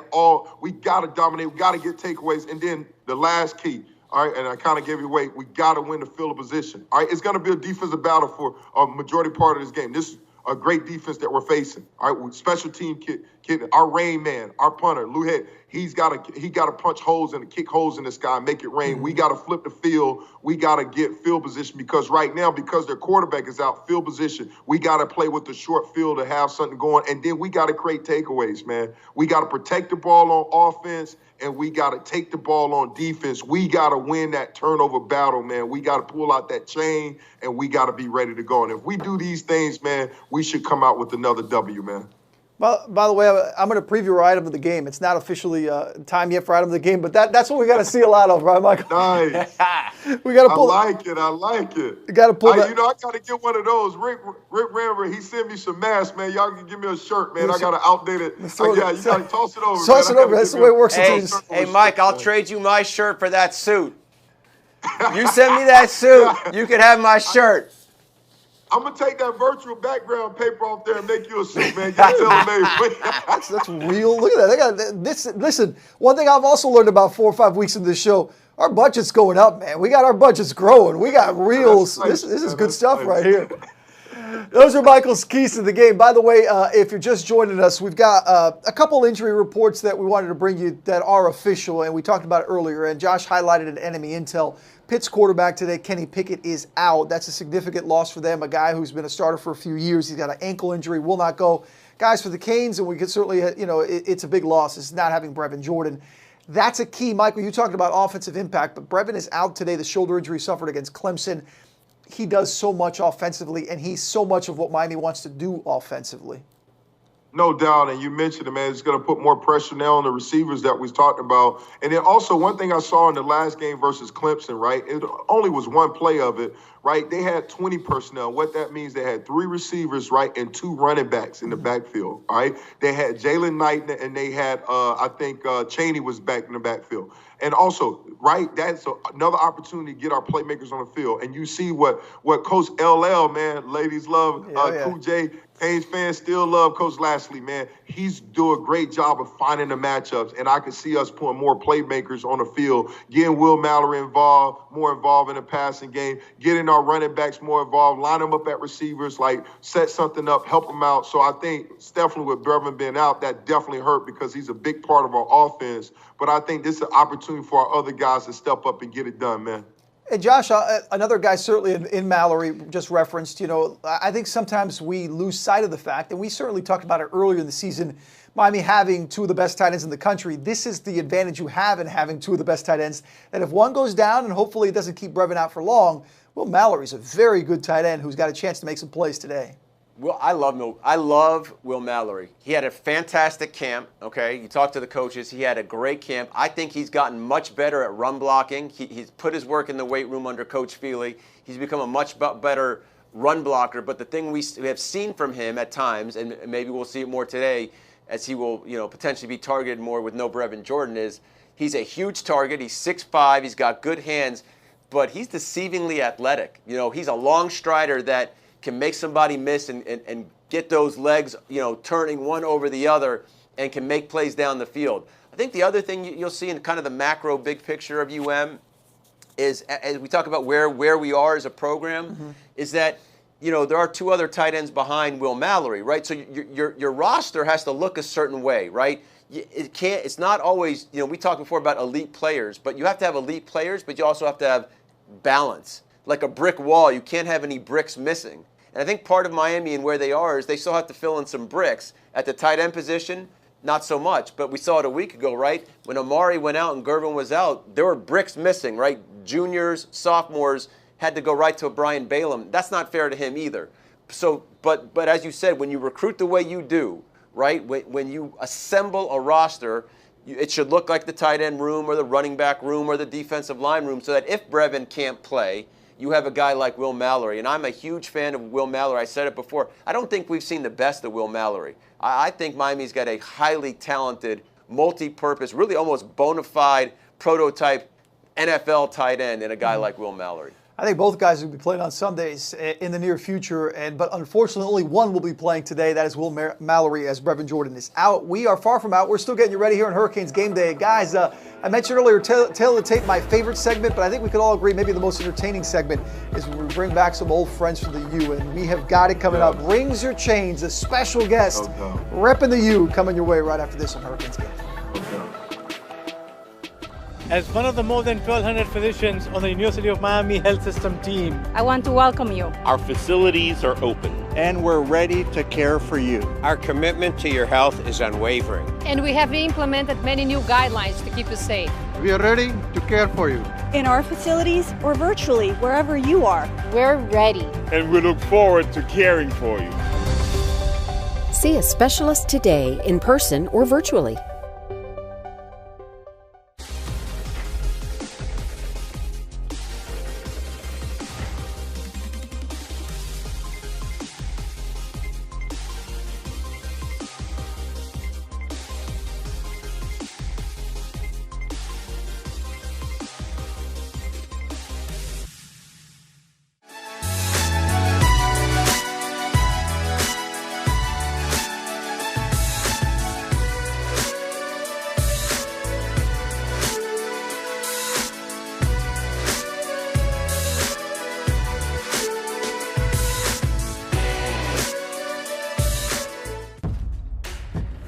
Don't wait for tomorrow. Make the days count. Gatorade has carbs to fuel and electrolytes to help replenish, so you can count on the proven formula. Nothing beats Gatorade. We put in work. Kick it over the middle and a touchdown to Wade. Manso, touchdown for the Panthers. Derek King is must-see TV. One of the most exciting quarterbacks in the ACC. He will dive for the end zone. Miami is pouring it on. I'm going to come alive when it's on. Now watch me work.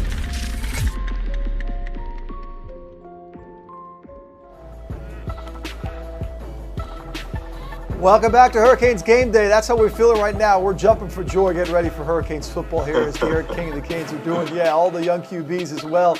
getting you ready for the Canes and Pitt inside Hard Rock Stadium as the Canes look to bounce back and improve to 4-1. Well, Manso, Micheal Barrow, Josh Darrow, as we always are here on Hurricanes Game Day. And as we always do near the end of the show, we have our segment called Rings or Chains, and that certainly will test the knowledge of someone, a special guest. And it's always great to chat with former players, guys that play with Micheal, or guys that just from UM's history. And one of them joining us right now, the one and only Tiger Clark. Tiger, it's so good to see you, man. Thanks for coming on the show. And for UM fans who certainly remember the great moments you've had, you're trying to build new moments. Let's catch up a bit for those not familiar with what you're doing these days, coaching over at Robert Morris right there in Pitt, and how things are going for you. Things are going well. You know, obviously this season, things have been postponed until the spring. So we start our spring season on February 27th, where we'll be facing James Madison University. But the guys are working hard right now.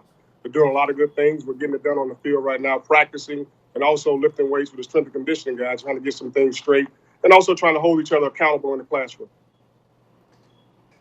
So Tiger, I'm a born and raised Miami kid, 14 years old. Okay. 14 years old at the time, taking into the Wayback Machine. It's the slow down. I'm getting excited. But I mean, look, anyone who's played the sport, you live for that in the biggest. And we talked about stages with Clemson a week ago, but you're on the biggest stage. You're the MVP.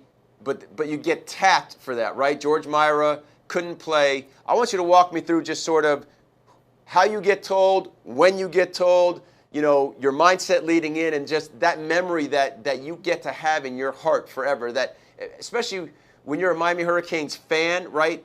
You say Tiger Clark, and you automatically know MVP of the national championship game. I appreciate that. I really do. I was telling you to slow down because you're aging me. You said you were 14 years old. You're killing me.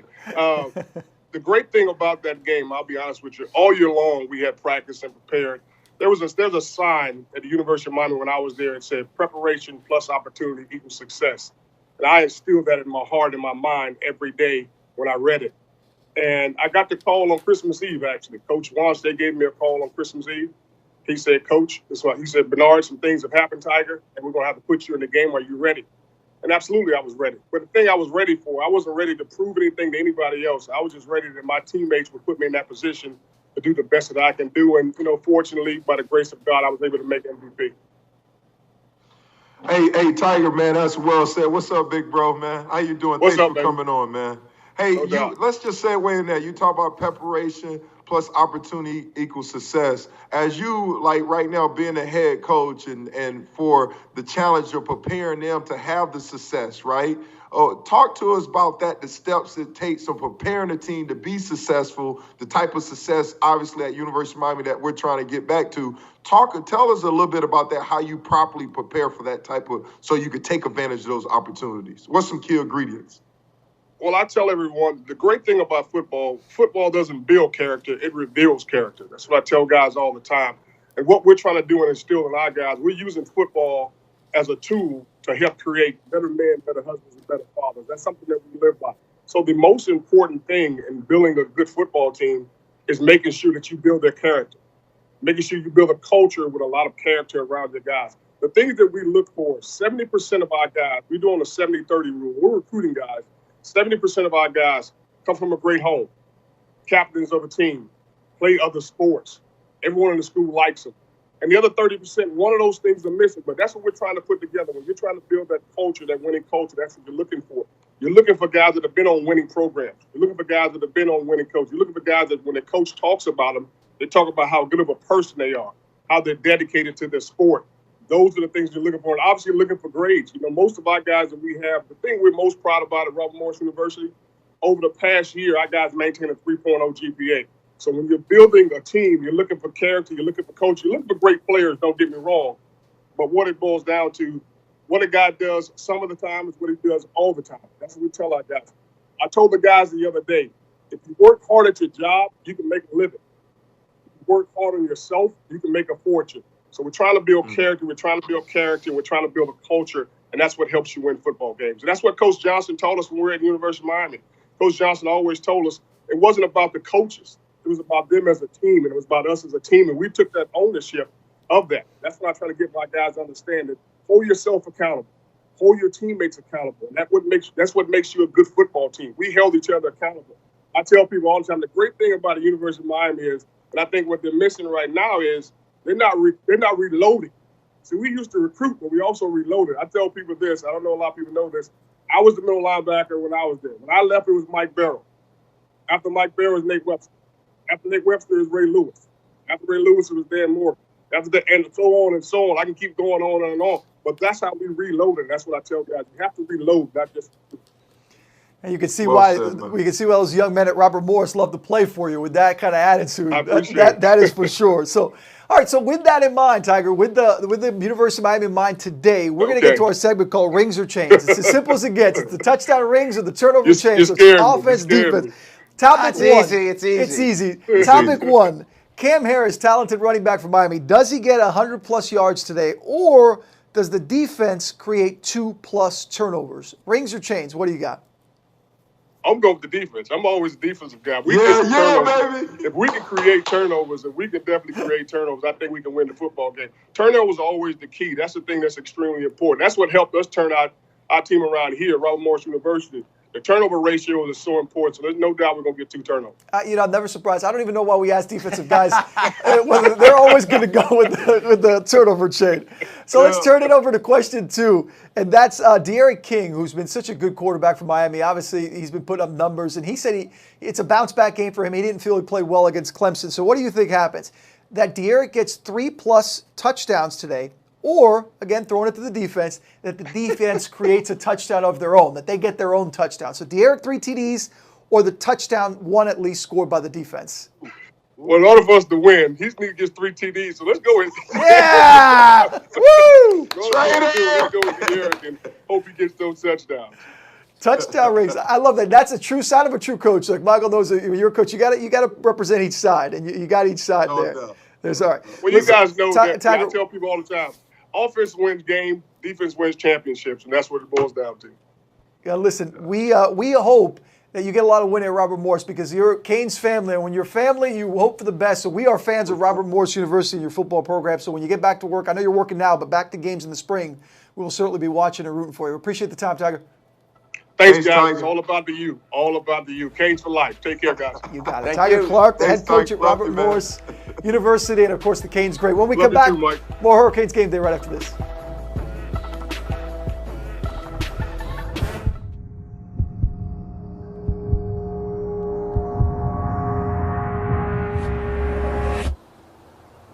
Sometimes ordinary tasks can become extraordinary feats.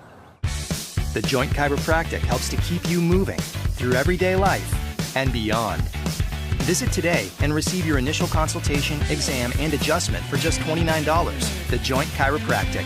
You're back, baby.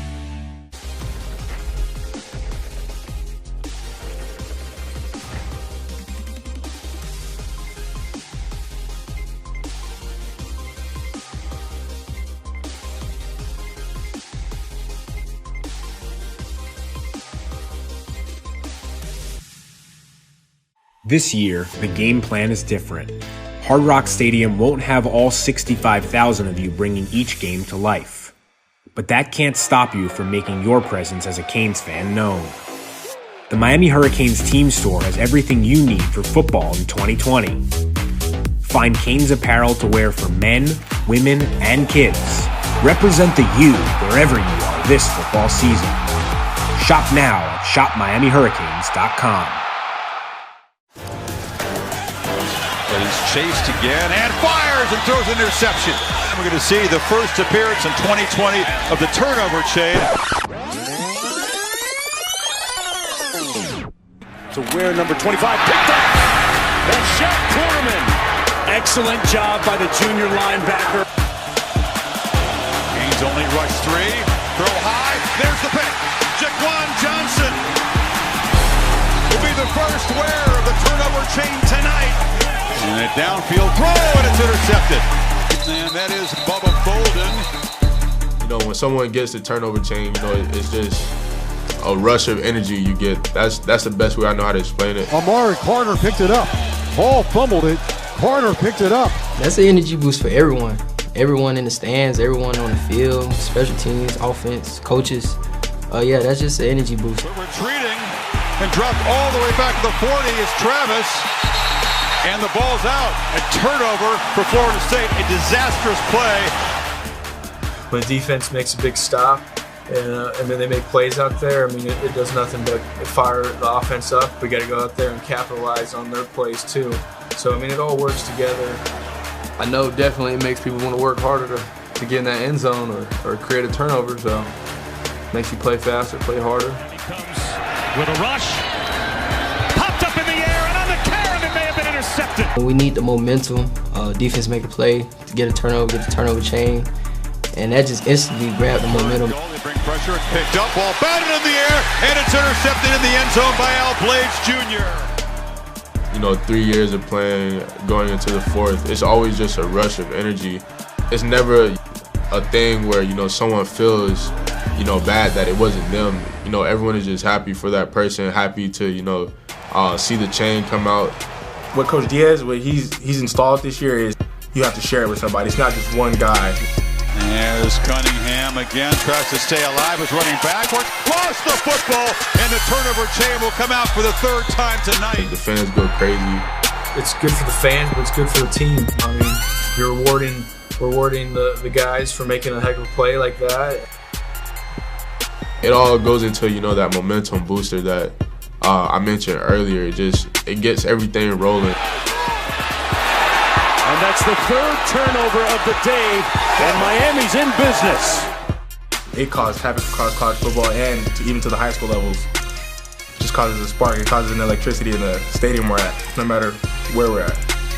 You know, when you start something off and then it just starts falling into place, that's kind of like what I feel like the turnover chain is, and it's just a good incentive for, you know, something that's already expected. And it's a huge interception for DJ Ivey, and the turnover chain is going to be broken out on the Hurricanes sidelines. What a great play. Welcome back to Hurricanes Game Day. As you see us all decked out here, Will Manso, Josh Darrow, and Micheal Barrow, we're all decked out in our proud U. But you know what? The item of the game today is actually, oh yeah, get yourself to the game with the chain. Yeah, you got it. You can thank the UM campus store for these Adidas turnover chain T-shirts. Michael, did they ship you one? We got it. Are you still missing one, I Mike? need one, man. They point saving. It'll get in. I don't know. Good Lord, I need you that. can go to the store. You can go to the official store on campus, of course, or online at shopofyoumiami.com, and you can grab your turnover chain with the new rep in the state of Florida. We love these, no doubt about that. We also love the Frost Band of the Hour. We always like to check in with them. Love to hear them, love to see them. It's part of the beauty of college football. So here's the Frost Band of the Hour.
Hey, Hurricane fans, it's time to show your spirit.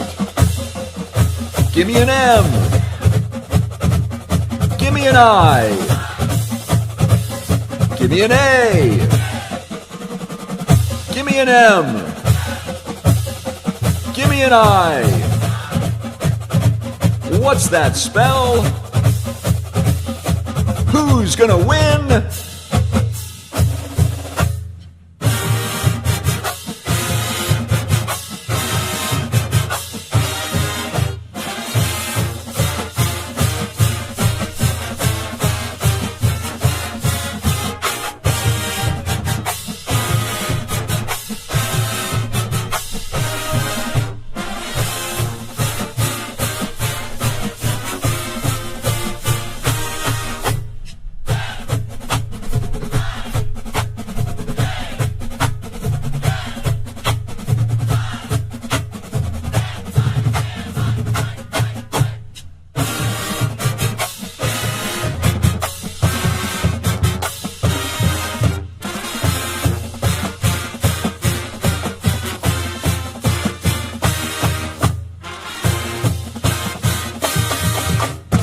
Let's keep the spirit going. Give me a C. Give me an A. Give me an N. Give me an E. Give me an S. Whoa, Hurricanes.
King is must-see TV. One of the most exciting quarterbacks in the ACC. He will dive for the end zone.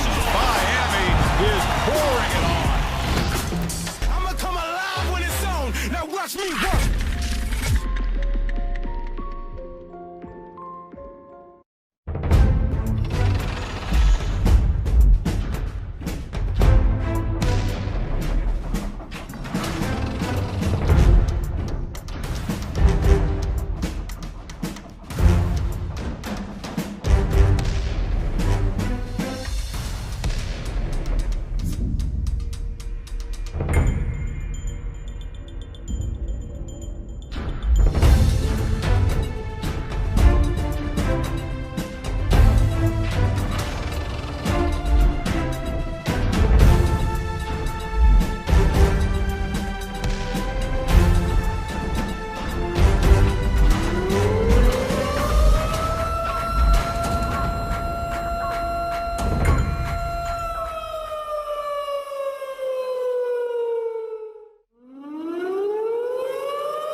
Welcome back to Hurricanes Game Day inside Hard Rock Stadium, where the Canes players ready to run out of the smoke and take on Pitt on this beautiful South Florida Saturday. Guys, as we wait, and they'll come out soon, let's get some final thoughts. Mike, we've talked about all the specifics. How does Miami get it done today? Hey, man, like we talked about, they just got to show up and show out, man. You talked about bounce-back games. Hey, this is where it's all about, where you bounce back, man. You've been hit in the mouth last week, man. Let's see what we do this week. Let's go. Let's go, man. This is it, man. This is it. You got to get that bad taste out your mouth, man. And there's no better way to get that bad taste out your mouth by get on the field again and, man, again and doing it again. So, like I said earlier, man, about riding a bike, right? Keys to riding a bike, keep paddling. And when you fall down, get back up and keep paddling some more. And that's what we got to do, man. We got to keep moving forward today. And Josh, you mentioned it as well. Accountability, everybody this week saying the right things. It's time to do the right things. It's time to come out of the smoke as well. Here come your Miami Hurricanes. That's the right thing right there. Yeah, it's about pride, baby. It's about pride. Play to the standard. Pride in that and they are ready to show that pride today against Pitt. We appreciate you watching Hurricanes Game Day. For Micheal Barrow, Josh Darrow, I'm Will Manso, all the behind-the-scenes folks, Bradley, Kylie, Drew, everybody. Worked so hard on this show. We appreciate it. Yeah, bring it out. Bring it out of the smoke. Miami Hurricanes ready to take on Pitt. Enjoy the action.